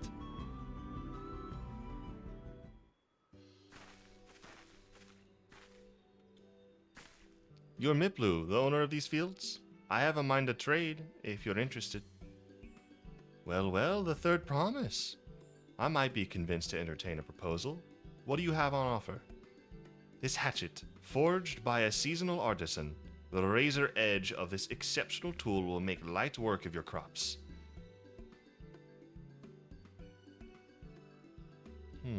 The quality is acceptable, I suppose. I offer you a large sack of mate leaves in exchange. A sack of mate leaves is valued at 1 pel in the thousands column, the same price as the hatchet.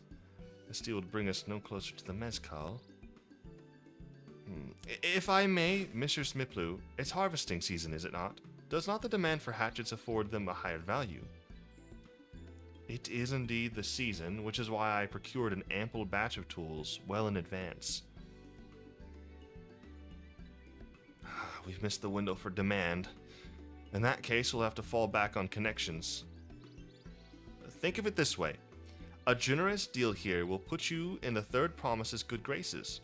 Surely that's worthy of consideration?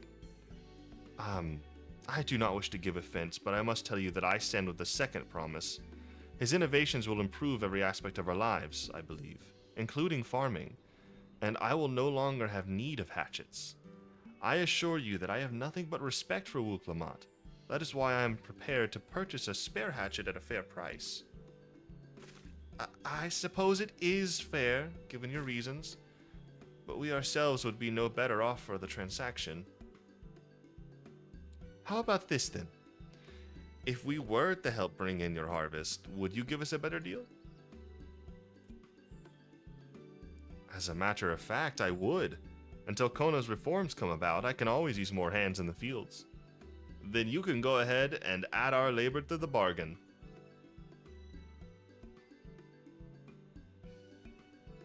Added value to tip the scales.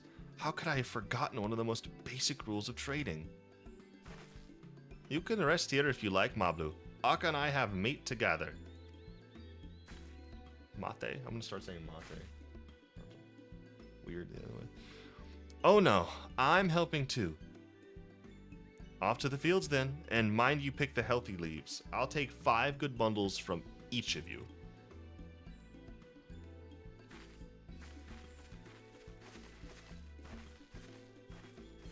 It's kind of nice being somewhere where no one knows who I am. It's just like, in every other place I go to, it's just like, Warrior of Light. Even in Shadowbringers, where I went to another reality where I do not exist, they were like, it's the Warrior of Darkness, after like a little bit.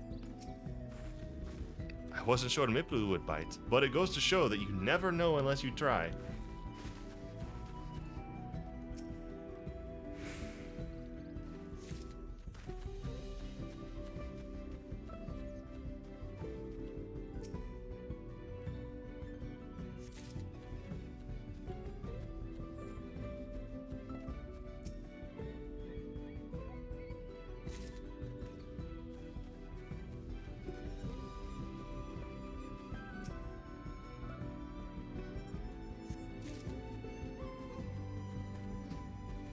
We really gotta talk to Yoshi P about side quests, bro.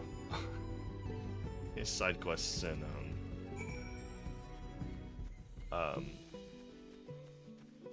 Final Fantasy 16 were also kind of garbage, most of them anyway. There was like a handful that were like really fun, or at least had such good story that they were really good, but not all of them. A lot of them were pretty garbanzo beats. Yeah, it's a lot of fetching. It's like developers don't know how to do side quests at all anymore. I can't blame them, because to be perfectly honest, I don't know who invented side quests, but I feel like they ruined games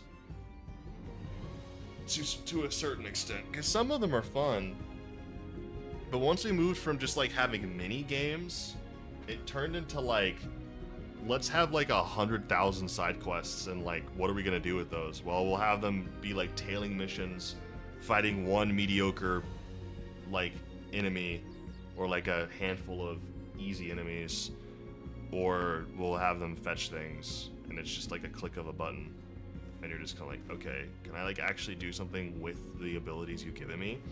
And old games that also like take it a step further and bring new things in that the game didn't have before out of nowhere for like a one-time only event. Like Sly Cooper, like you had like a little submarine and you're fighting down like in this underwater area all of a sudden out of nowhere, you know?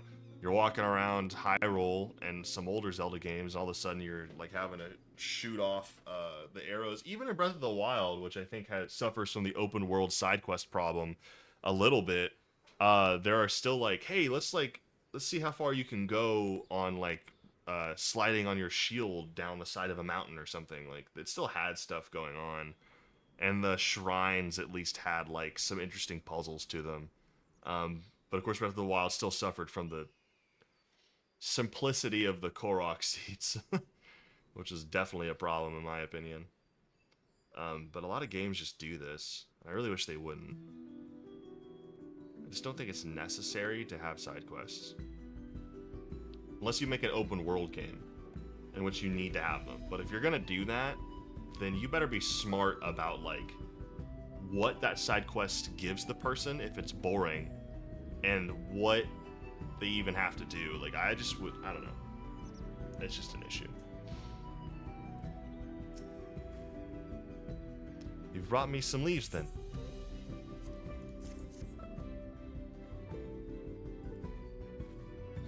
An acceptable harvest. We'll see how your companions fared before I make any decisions, though. Is this gonna jump me up to 1500? Seem to be in 500 increments. Here, we've brought our share as well.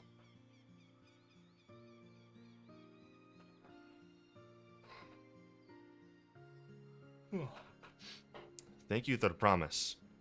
This is more than enough to hold up to your end of the bargain. Me looking at like 15 bags of leaves.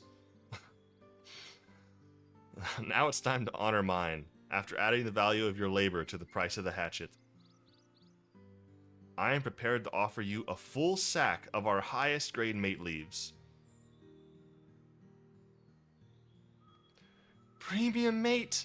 Bought at the shop, one sack of those leaves would cost no less than 5 pel in the thousands column. Wow, okay, that was a huge jump. Then we can bid farewell to this hatchet.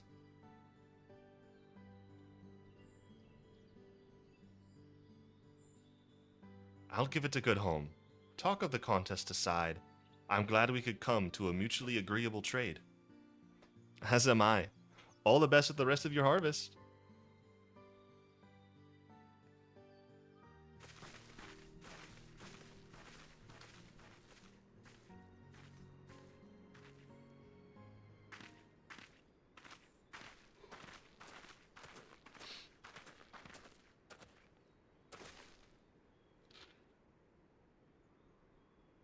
Mablu? What's wrong?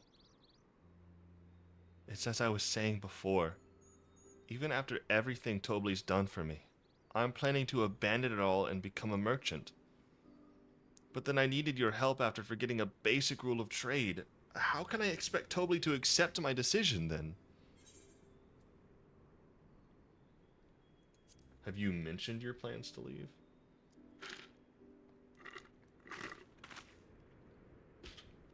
Not exactly.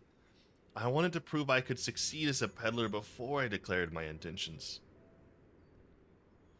I seek to follow in my father's footsteps, but not because he expects it of me. I want to preserve Tyrell's peace, and becoming Dawn servant happens to be the best way to do it. You should live a life of your own choosing, and I wouldn't be surprised if Tobli held the same opinion, so talk to him. You're right. It's better to find out for sure than worry over what he might say. Thank you for the advice.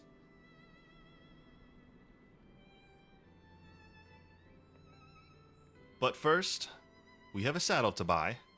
I want that success under my belt so I can be sure of my decision. What's next then? We tried to trade our leaves for something halfway to 10,000 pel? No, I think we're close enough now. I say we go straight for the premium mezcal. Bargain our way into double the value, eh? Think you can do it? Trust me, I will make this trade work. I admire you, Third Promise. That you're holding your own against such strong competition for the throne is inspiring. Am I really holding my own against Kona and Zoral Jal?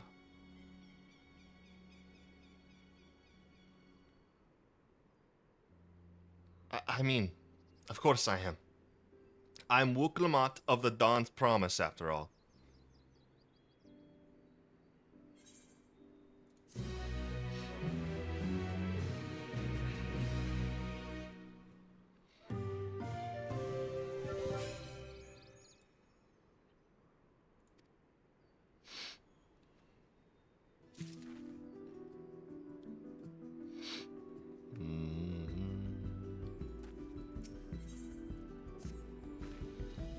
Before we go, let me give you the mate leaves. I don't need to risk proving Aaronville's point.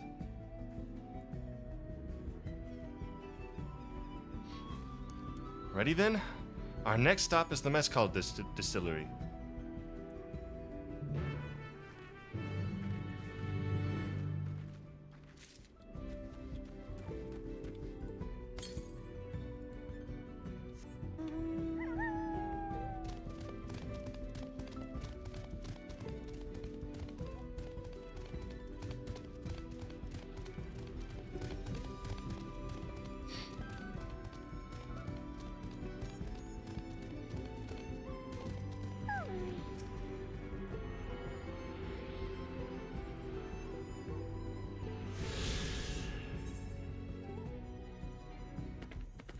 Unattuned.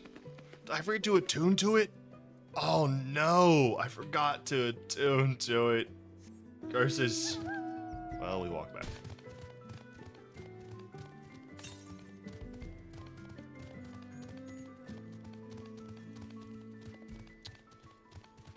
That's on me.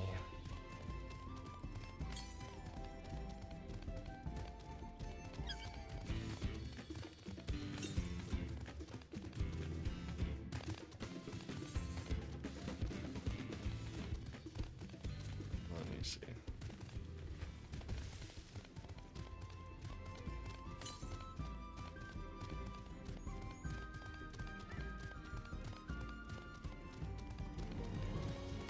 There it is.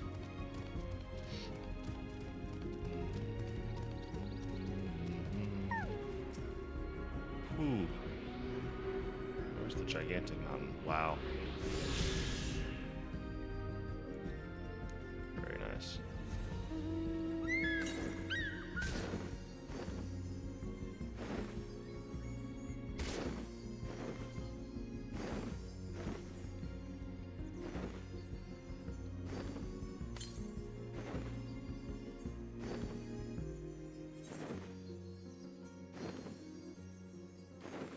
I think it's one of the ones down here.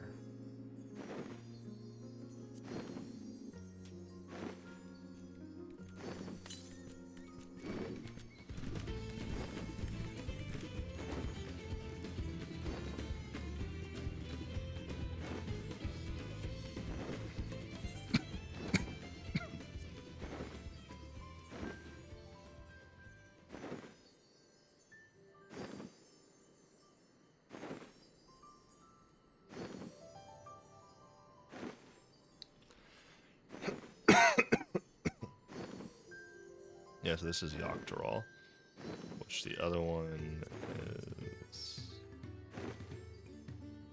Joctorol.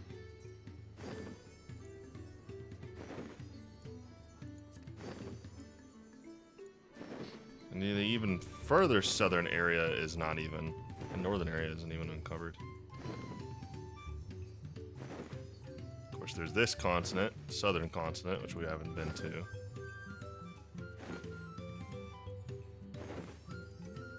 Also a bunch of uncovered area around Garlemald, Othard, and Ilsabard. Strange.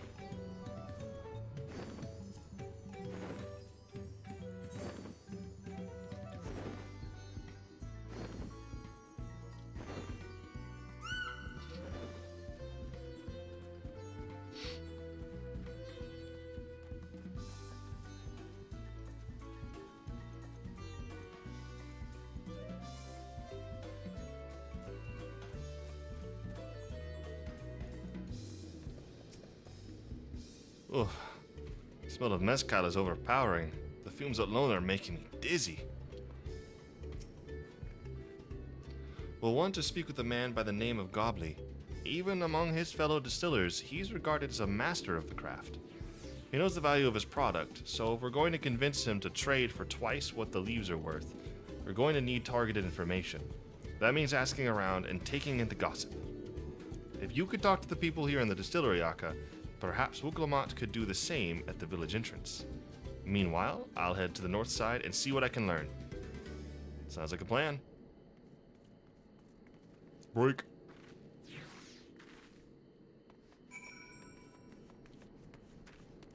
Let's get this real quick.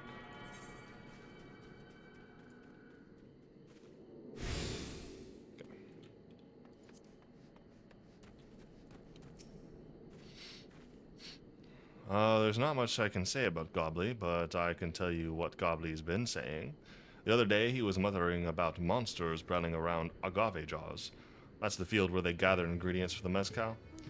Their presence has made it harder to procure said ingredients, and thus driven up the price of his product. A boon, some might argue, but it's hard to celebrate when it affects the work as it does. Can't rightly bring joy to people if you can't keep making the thing they love.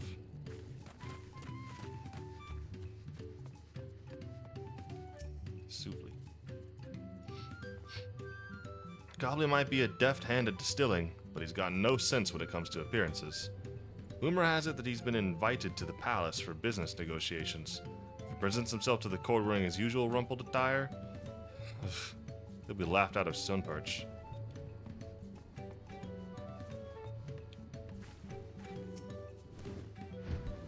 Me? I'm a chef from Tuliolo. I often come here to buy Gobley's mezcal, the finest in Tural, according to my customers. He always brings out a jug during our dealings, but I can't handle the stuff too well myself. I take small sips, not wanting to be impolite, you understand, but still end up so addled as to agree to whatever price he quotes me. It would be nice to have less, potent refreshments during such conversations, else I might have to seriously reconsider our arrangement.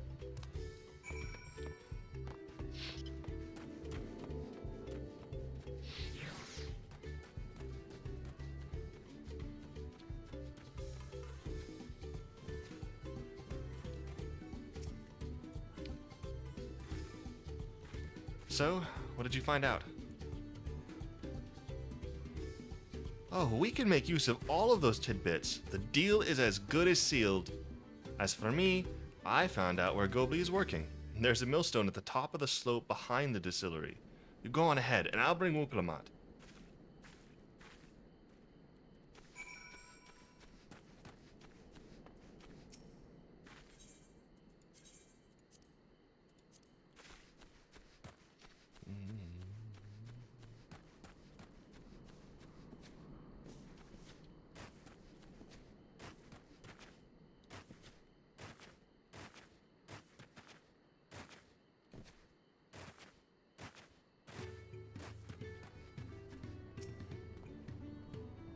You have business with me, sir. Why don't we talk down below so as not to distract the alpaca from his work?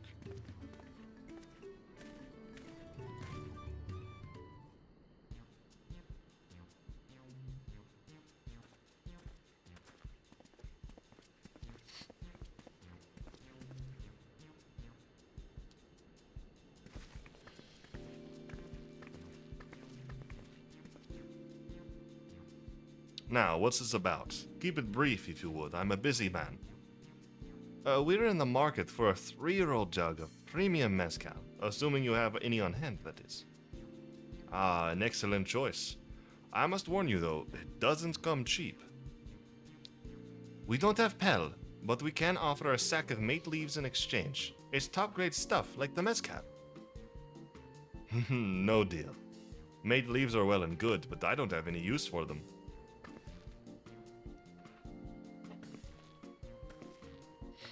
No deal. Just like that? Still, I'd hate to send you away empty-handed, so why don't we sit and chat over a while over a cup of mezcal? Now the real bargaining begins. Whichever cards do you want to play first?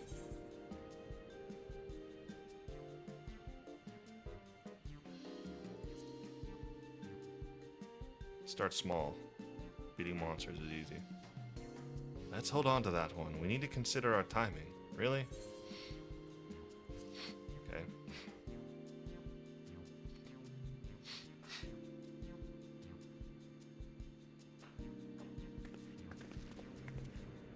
I appreciate your hospitality, but I'm afraid I can't hold my drink. I've heard one of your regular customers, a Hubigo chef, is the same. Seeing as not everyone can enjoy mezcal, I wonder if you might benefit from having other refreshments to offer. Something like make tea, for instance, and brewed from the finest leaves, of course. Ah, you're right. You're absolutely right. I had noticed a growing reluctance on the part of my Hubigo friend, but did not realize I myself was to blame. I must endeavor to be a better host. Still, even with that added value in mind, no sack of leaves is worth the mezcal you're after.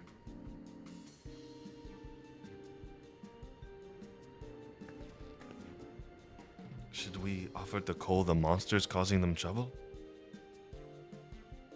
Not yet. We'll keep that card up our sleeve until we need it.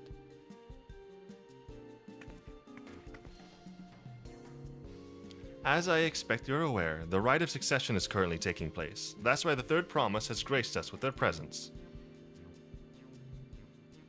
When the contest is decided, the subsequent ascension ceremony and banquet will be a prestigious affair. If your mezcal were to be served there, it would bring your distillery immeasurable fame. Wait, could it be that your rumored invitation to the palace is to discuss that very possibility? As a matter of fact, yes. I must admit I'm still reeling from the abruptness of it all. It would be a great honor and opportunity if I can secure the deal. Well, I should think your exceptional mezcal would speak for itself. That said, there's no such thing as being too prepared, and first impressions last. You'll want to be wearing your very best when you walk into Volok Shunsa. It would be such a shame to miss the chance of a lifetime simply for want of proper garments. She is obliterating this man. That it would? Are you saying you have garments to offer? Something ideal for the court? We have no garments on hand, I'm afraid, but we can provide you with the next best thing, an introduction to a weaver. His name is Bolnak, and his works are highly regarded in Tuliolo. That's crazy. Vine boom effect after every comment. I wish I had the soundboard right now. As a supporter of Uklamat and keen observer of palace politics, he will doubtless be happy to guide you in the selection of an outfit to fit this golden occasion. That is certainly a tempting proposal, and one of which I should like to take full advantage, but the scales still aren't quite balancing.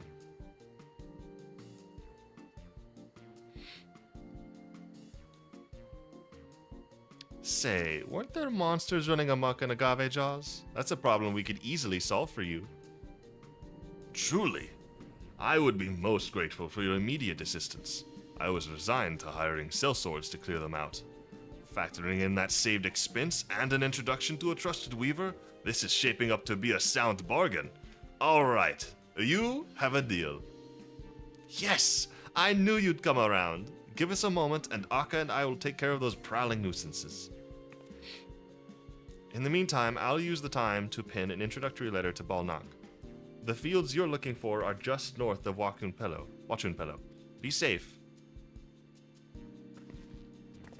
Bad host. Boom. No drip. Boom. Monster infested. Boom, boom, boom. Dude, it really was. That was so funny. She was like, I don't know if I have the skill for this. Tears one of the highest level traders to pieces in like mere moments. That's pretty good. Pretty good, Moblu, not gonna lie. See, as much as like I don't like the fact that I'm not really doing much in terms of fighting, except for these like tiny little bits and pieces here and there, I do like those like moments like that. It's kind of nice to have. My goodness. That should be Agave Jaws just over there. This'll go faster if we split up. Come and find me once you've finished clearing out your share of the pests.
Compared to the creatures I hunted with Papa, this was no challenge at all.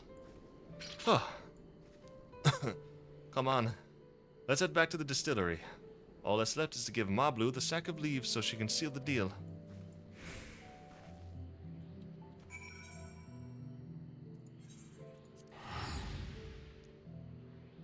Teleportation.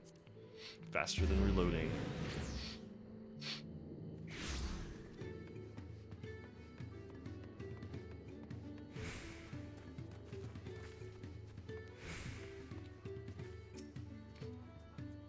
Those monsters are no trouble for you, it seems. Now, if I could just have the sack of leaves. I hope I didn't mess these up. Thank you for looking after our precious trading goods.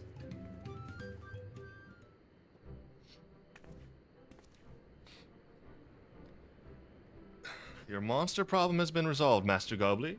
Here are the mate leaves and a written introduction to Bolnock, as agreed.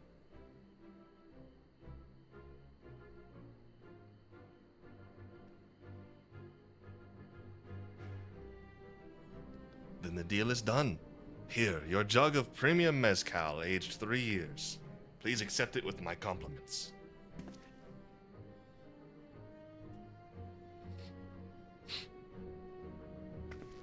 Yes, we finally have the mezcal. Great work, especially you, Mablu. You were the one that inspired me to come this far, Third Promise. But let's not celebrate until we have the saddle in hand. Mablu, is it? You drive a hard bargain, young peddler. I look forward to doing business with you in the future. Thank you, but truth be told, I'm just a ranch hand, for now. Should I ever become a proper merchant, though, I'll be back to strike more deals with you.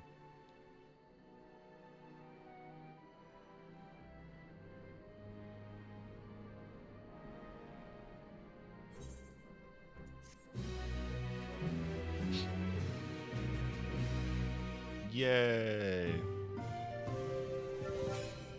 We got the 3-year premium mezcal.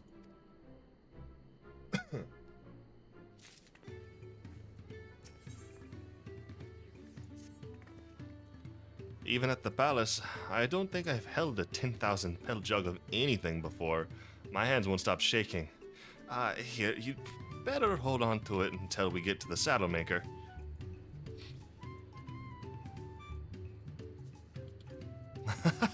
Can you imagine if we dropped it and had to start all over again? Luckily, Havli's place is not far. We just need to head across to the plaza.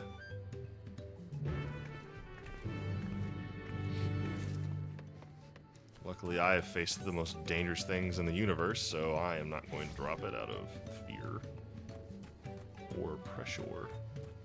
Real life me absolutely would. This is it. The trade we've been working towards. Don't drop this. Don't you dare do it. I'm quitting the game if you make me do this again. Phew. Still in one piece. Right. Time to make our deal.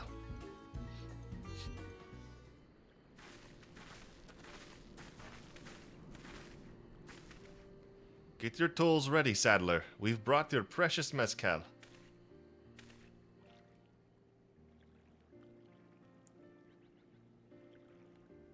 Wait, you actually got your hands on a jug? But you had nothing. A few measly clumps of wool. What we had was an aspiring trader with a gift for negotiation.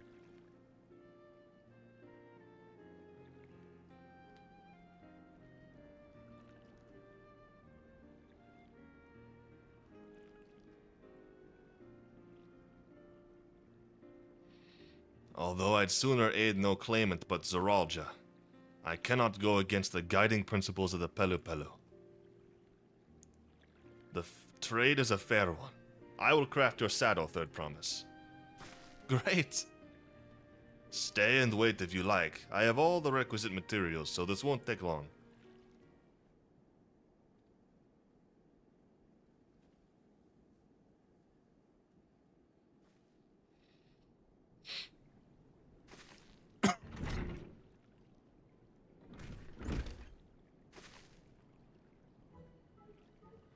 Your commission is ready.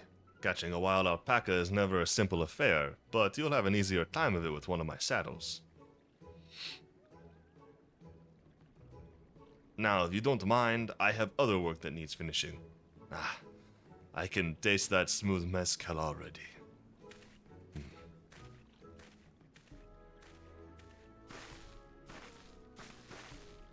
We did it! The saddle is ours! And to think we started out with only 100 pel basket of alpaca wool. Mablu, you are going to be an incredible merchant. Thank you. It makes me so glad to hear you say that, Third Promise. We got what we came for, so let's return to the ranch. The others will be waiting. Woo! Yeah! Does that mean we can raise an alpaca here instead of a chocobo for fates? That'd be pretty cool. I don't see how alpacas could, other than the spit, could be very like dangerous, because chocobo at least have like their feet and their beak. So maybe not, but it's a thought. It's a thought.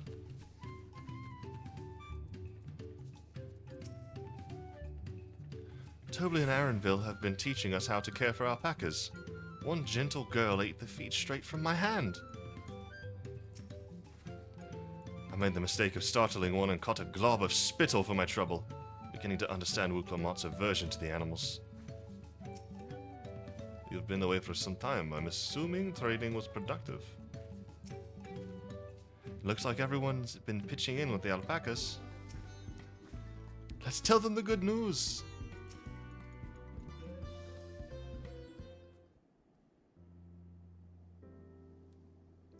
You've acquired the saddle, then? Yes, and thanks in no small... Yes, and thanks in no small part to Mablu. Before you rush off to catch an alpaca, though, let me teach you how to saddle one. I'll bring out one of our Wildborn friends so you can practice.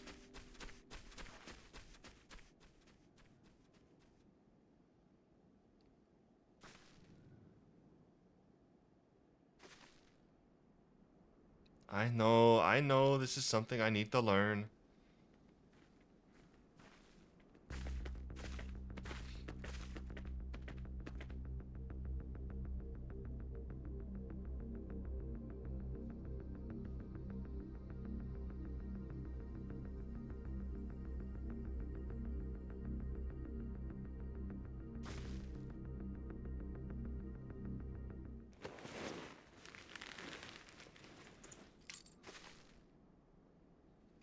Great sunken gods, I did it!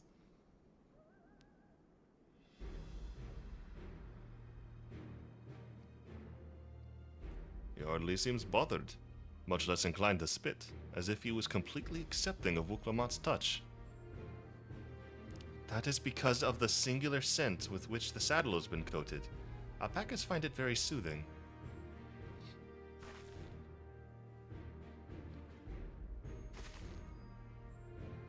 You know, I've never taken a good long look at one of you before, but you're actually kind of cute. You're only noticing that now?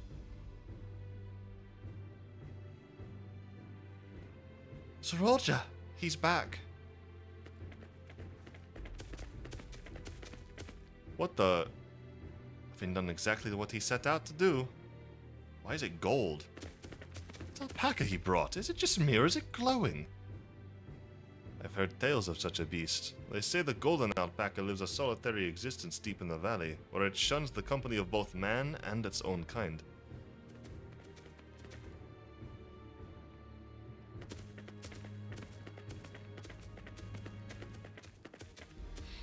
How did he manage to snare a prize like that? A beast knows its betters. Faced with overwhelming strength, it will yield rather than risk death. An apt illustration of how greatly the power of the first promise exceeds yours, Wuklamat. Strength alone won't win him our father's throne. I'll be the one to find the Golden City, and then Thorol can remain at peace. An everlasting desire for peace can only be forged in the fires of war.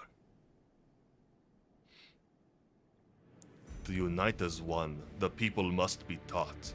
They must suffer the horror and the hopelessness firsthand. Exhaustion from prolonged conflict, the wages of war's merciless nature. These are what moved the clans to join in the founding of Tuliolol all those years ago. Consider the younger generation of this village. Since birth have they basked in unbroken harmony, and behold, they regard war not as tragedy, but opportunity. Thus does the resilient son seek to provide education. He offers much-needed lessons in the realities of conquest and a renewed appreciation for peacetime. 'Tis true that war's misery breeds a longing for peace. But I have seen with my own eyes what becomes of an empire forged through the violence you propose, the rebellions it spawned, and the ruins it left behind.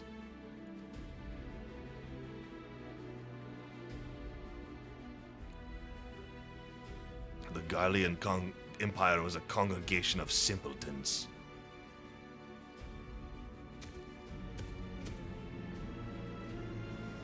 The oppressed fought back against their oppressors, as well they should.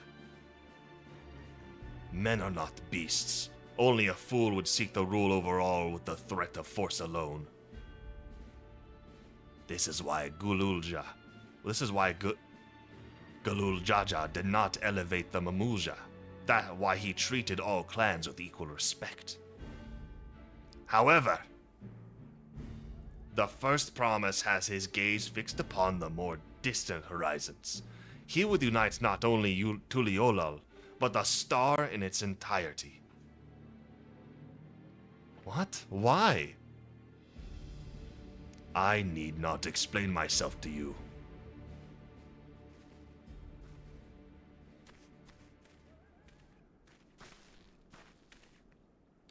Oh, well done indeed.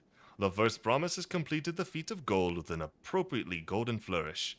May I present to you your much-deserved keystone?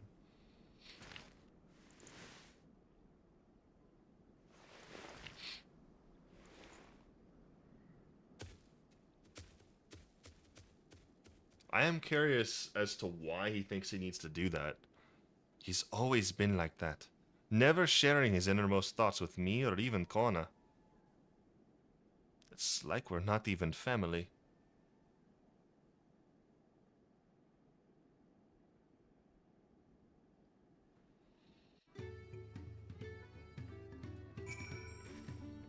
I'll ponder Zoralja and his mysteries later.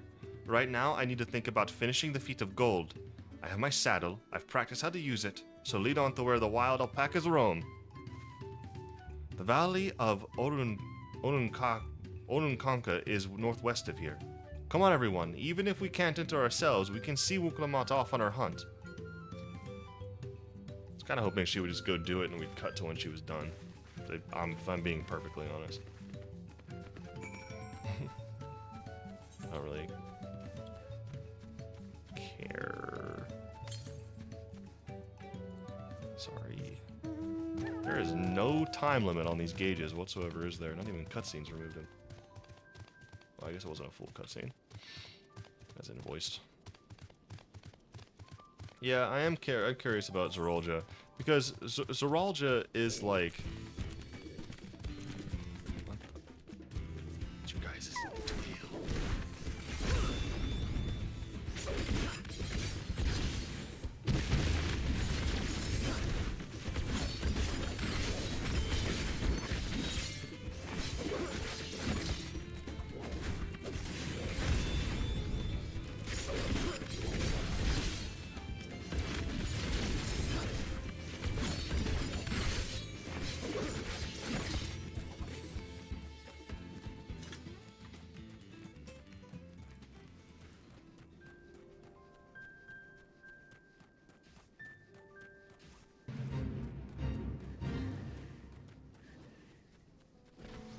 Is someone fighting?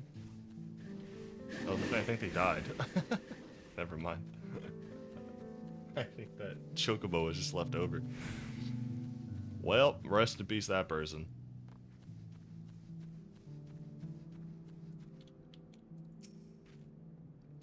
Mablu's right. The least we can do is let Wuklamat know we're cheering for her. Zoralja may have caught his alpaca first, but that doesn't mean Wuklamat is out of the running. She can do this. Orunkanka is a steep and treacherous place, so only those with the head ledger's blessing are permitted to go there. I've never set foot beyond this point. The valley is said to be home to fiends far more ferocious than spitting alpacas. How deep do you think the valley is? I glanced over the edge on the way here, but the mist was too thick to even speculate. It is extremely deep. Oh my goodness. Wait, is that one of the areas where... Oh, it might be a dungeon or something later. I can do this. I know I can.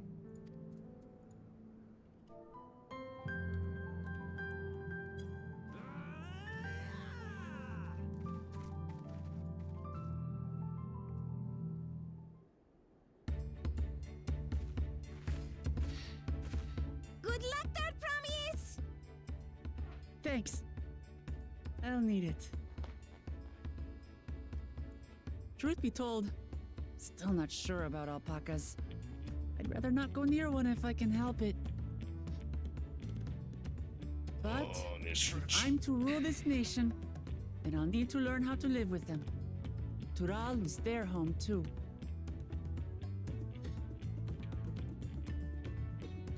Right. I'm off. Good luck.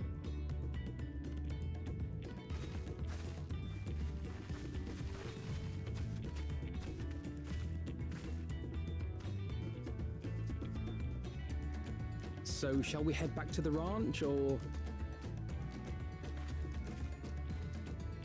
I'm staying here. As will I. Wuklamat is alone in this. The least we can do is stand watch and await her return.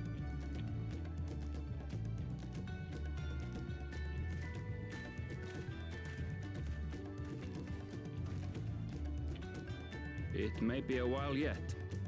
Help me pitch the tent.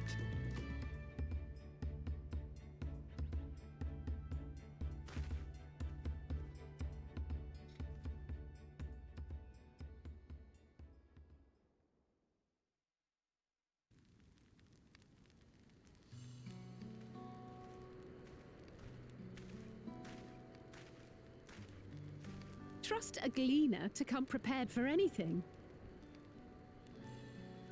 What's a gleaner?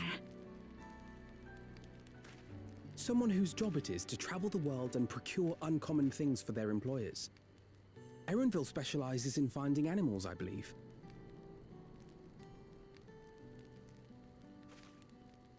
But aren't you a Shitona from Shaktural?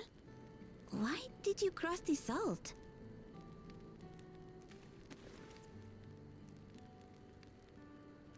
When I was much younger, the thought of leaving Tural never even occurred to me.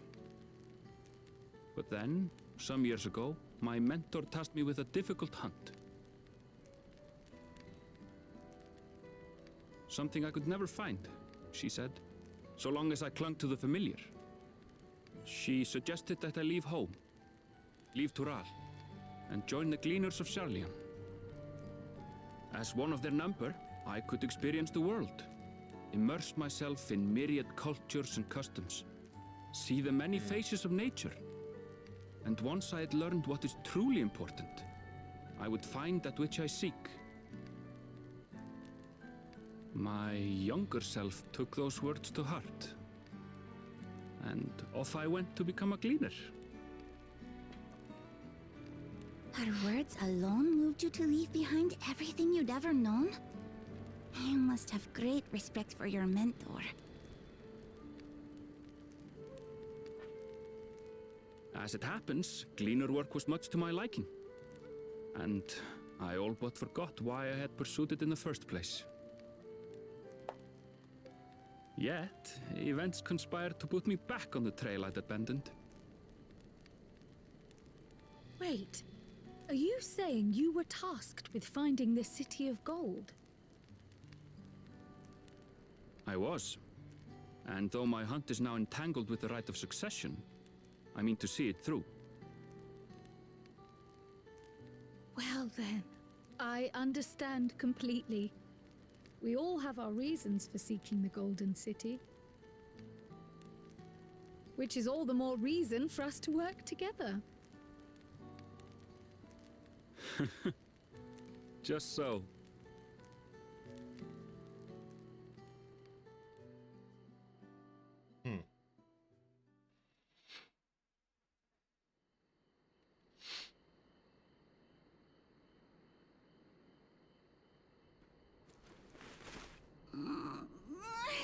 She should have been back by now. What if something's happened to her?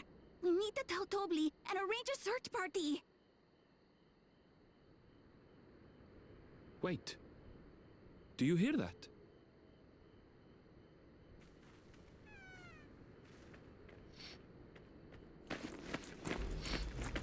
Let's go.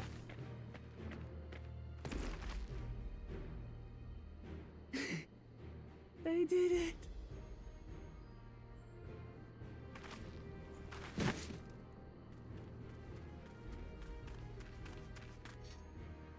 She have some trouble, I guess. You're utterly spent, and small wonder.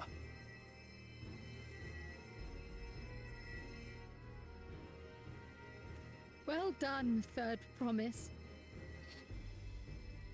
The ranch isn't going anywhere. Take a rest in the tent.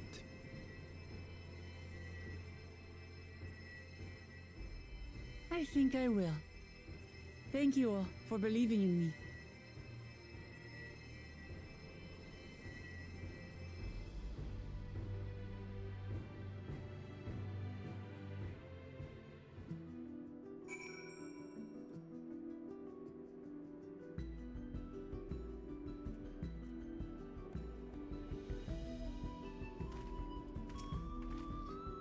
Ihih'hana was quick to lend a hand with dismantling the tent.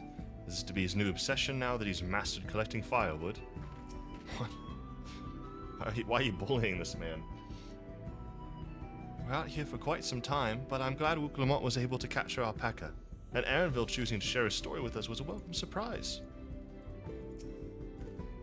I spoke too much.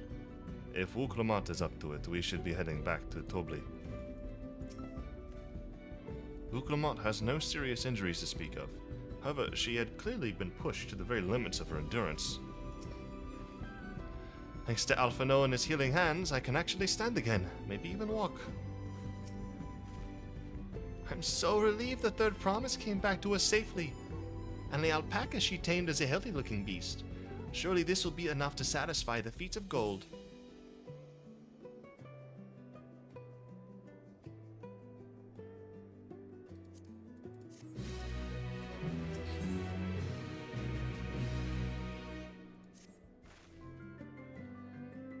Ukulamat still seems a bit unsteady on her feet, hardly surprising after she spent the night chasing alpacas. You know what will melt away the fatigue like magic, though? Mete tea. I'll run to the ranch and get the pot brewing.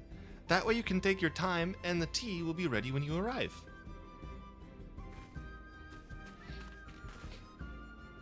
As Moblu so wisely suggested, we shall set a slower pace for our exhausted third promise.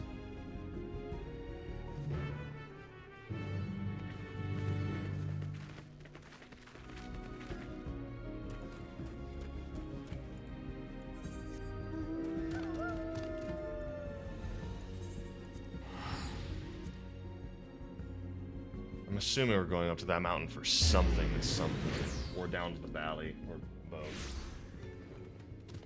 I think we're almost done. Man, if I'm gonna be editing this much footage, I need to go and get me a massive, like,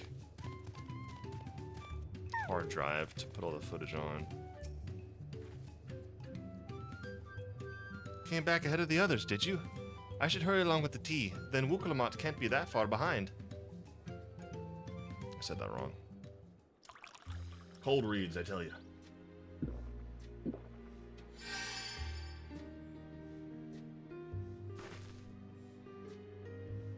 Oh, that tea really is magical. I feel better already. I see you've become more comfortable around our fuzzy friends. Watching this one taught me a lot about alpacas. What grasses and fruits they eat, what sounds they react to, their adorable little quirks. I guess I've grown kinda fond of them.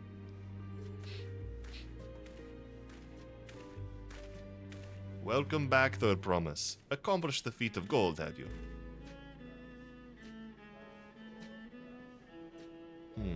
Yes, there's no mistaking a valley alpaca.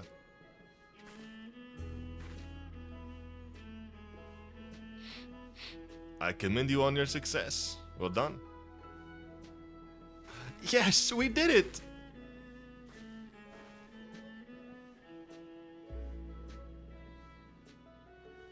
Although I couldn't find the shiny one like Zoraja did. I'd be surprised if you had. Golden alpacas are born but once every few decades. They're elusive, solitary creatures that are rarely seen, much less captured, thanks to their innate physical and magical gifts. Only a single other person is known to have caught one before, that being Galul Jaja himself. Papa was chasing alpacas too? So my grandfather's stories say. It was before the founding of Tuliolol, in a time when the mountain giants, the Yakui, held our people in thrall. Compelled by their overlords, our forebears would ride their alpaca mounts to the highlands to deliver gifts of food and other tributes. Those were wretched days, to hear grandfather tell it. Then along came the young Galul Jaja, yet unburdened by the mantle of Dawn Servant. Our people were amazed by this imposing two-headed figure, equal to the Yakui in stature, and puzzled by his entourage of mismatched companions. I see a Moblin, a Hanu, a Rothgar, a Ro, and a Vieira hidden behind him. But I don't see a Lalafell that could have been... Oh, there's another shadow behind the Hanu, actually. I can see a shadow between... Yeah, you can see my... Right there. Right there. So that may be the Allah fell there. Some trembled in fear, believing a new conqueror had come. Yet Gulul Jaja showed no inclinations. He sat and spoke with us, sipping from the cups of mata tea we offered him, and grew somber when he learned of our plight.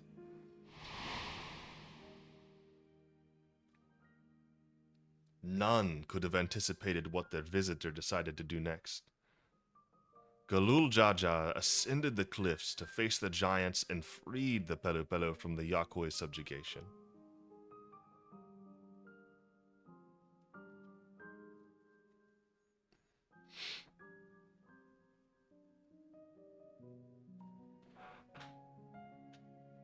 So I don't see a Lalafell, so maybe I'm wrong. He then turned an appraising eye upon our riders and proposed we take to the road to peddle our beverages. The suggestion seemed obvious for one who traveled as he did, intent on fostering amity between the clans.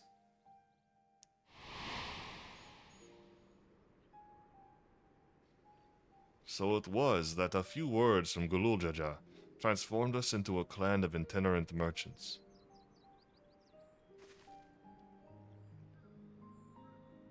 I've never heard the bond Papa forged with the Pelu Pelu spoken of in that way before. The saga is not so detailed. Then you may not know that Gulul Jaja sought a sure-footed guide for his trek up into the highlands. Thus did he capture a golden alpaca. So both my brother and father caught the rarest of creatures, while an ordinary one was the best I could manage. The feat required no more than that, Third Promise, and you brought back a perfectly wonderful beast. Mablu's right. You're a perfectly wonderful beast. If anyone's ordinary, it's me.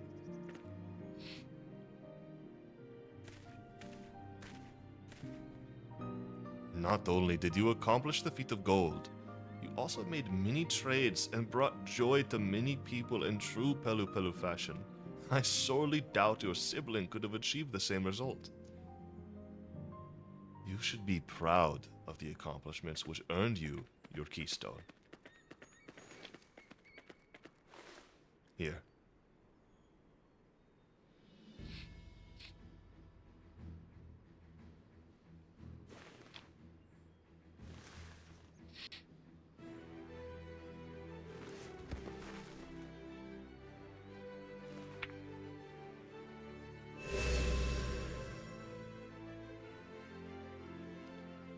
Five more to go.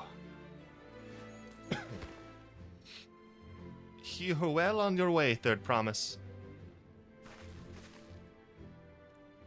We'd have been lost without you, Mablu. Thanks to you, I learned so much about the Pelu people and your customs. It might seem obvious, but I've come to realize the importance of properly knowing something.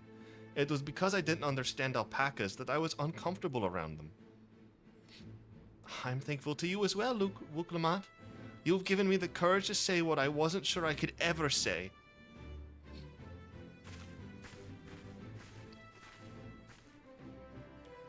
Tobli, I want to leave the ranch and become a merchant. I appreciate everything you've done for me, and I've loved every moment caring for the alpacas.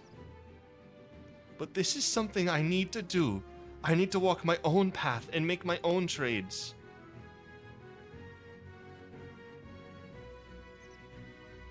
As your parent, allow me to say one thing. I have always tried to give my wards lives filled with as much happiness as I could provide. Yet never once have I wanted that to be the only happiness you knew. You have my blessing to walk any path you choose, Mablu. It gladdens me to hear you found a calling you wish to pursue with such passion. You will make an exceptional peddler. I'm sure of it.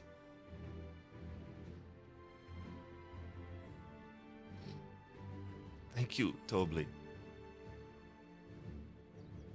What did I tell you, Mablu? There's one last thing I can help you with, Third Promise. You need to find the Golden City, right? That's the end goal. then I suggest you talk to the Yakoi.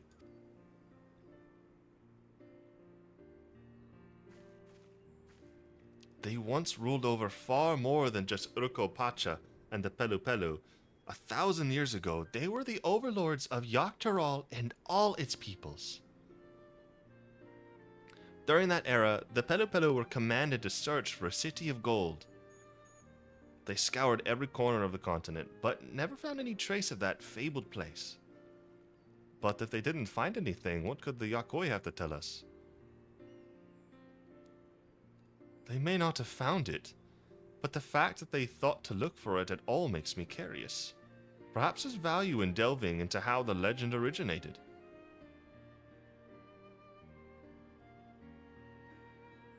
We lose nothing from asking the question. Besides, if we're determined to follow the path of the saga,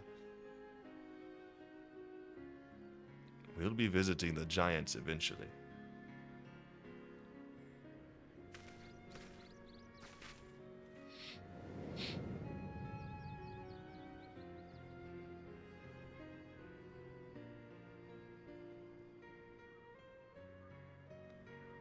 Oh, Kryl, I have a question I'd been meaning to ask. And since we finished the feat, where did you acquire that earring?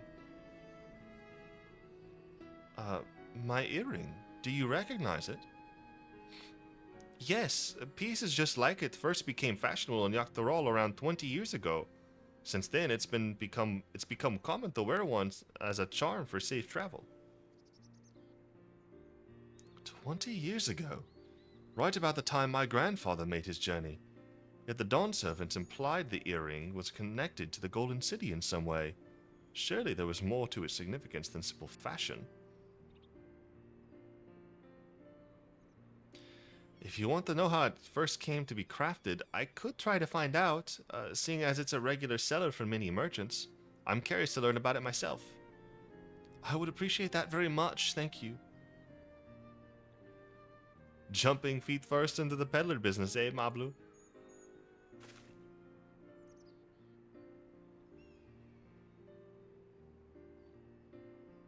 Right then, that's 2 keystones down. I say we head back to Tuliolol and plan our next move.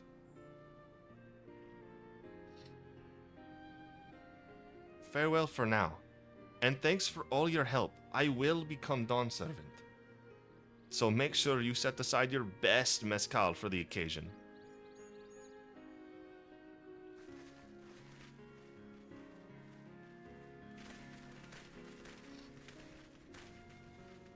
She is a fearsome opponent in that brother of hers. He even brought the golden alpaca to heal. But you've heard Zoralja's supporters talk. They might see opportunity in his expansionist ambitions, but they find the man himself intimidating. Terrifying, even.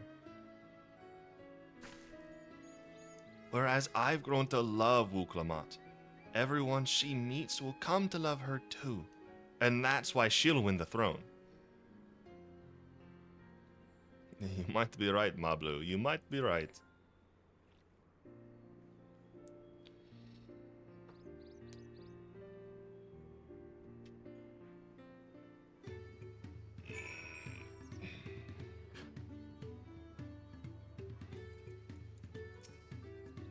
It feels good to have the feat of gold safely under our belt, even if my victory pales beside Zoralja and his shiny golden alpaca.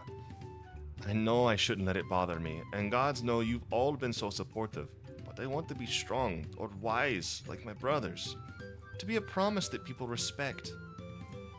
Which is not likely if I stand here carrying on and on about things. Let's move on. Back to Shabalyov TA with us. The contest has hardly begun. I need someone to say that name in a cutscene, please. It's not likely to happen, I don't think. Are these the last of the level 90 quests? Maybe. Wrapped up 2 whole areas with very minimal fighting. And not really too much going on in the plot, I will say. This has mainly been like getting to know characters like Erenville and Wuklamat, as well as the cultures more and more, which is fine. but you know. I've heard there are hot springs in Urkopacha. Mayhap, time permitting. I've not forgotten our obligations to Uklamat, of course. Having immersed ourselves in the cultures of others, though, my anticipation for the new experiences this adventure will bring us has only grown. The Pelu remind me of Lalafell, never letting their size slow them down or hold them back. They move at their own pace, making their textiles and mezcal, and raise alpacas to bear them to market. Idle musings aside, we've made a good start on these challenges. Hopefully we can keep it up. Neither Kono nor Bakul Jaja appeared to be in Watchin Pello. I imagine they're around somewhere, making progress even as we are. Yet in a contest like this one, 'tis only a matter of time until the claimants are pitted against each other in direct competition. A golden alpaca, alone. May have tried to track the beast myself. Traveling with so large and diverse a group is unfamiliar to me. If she could see me now. Look at us! The contest has barely begun and we already have 2 keystones. Surely even my talented brothers aren't doing this well. We can only hope.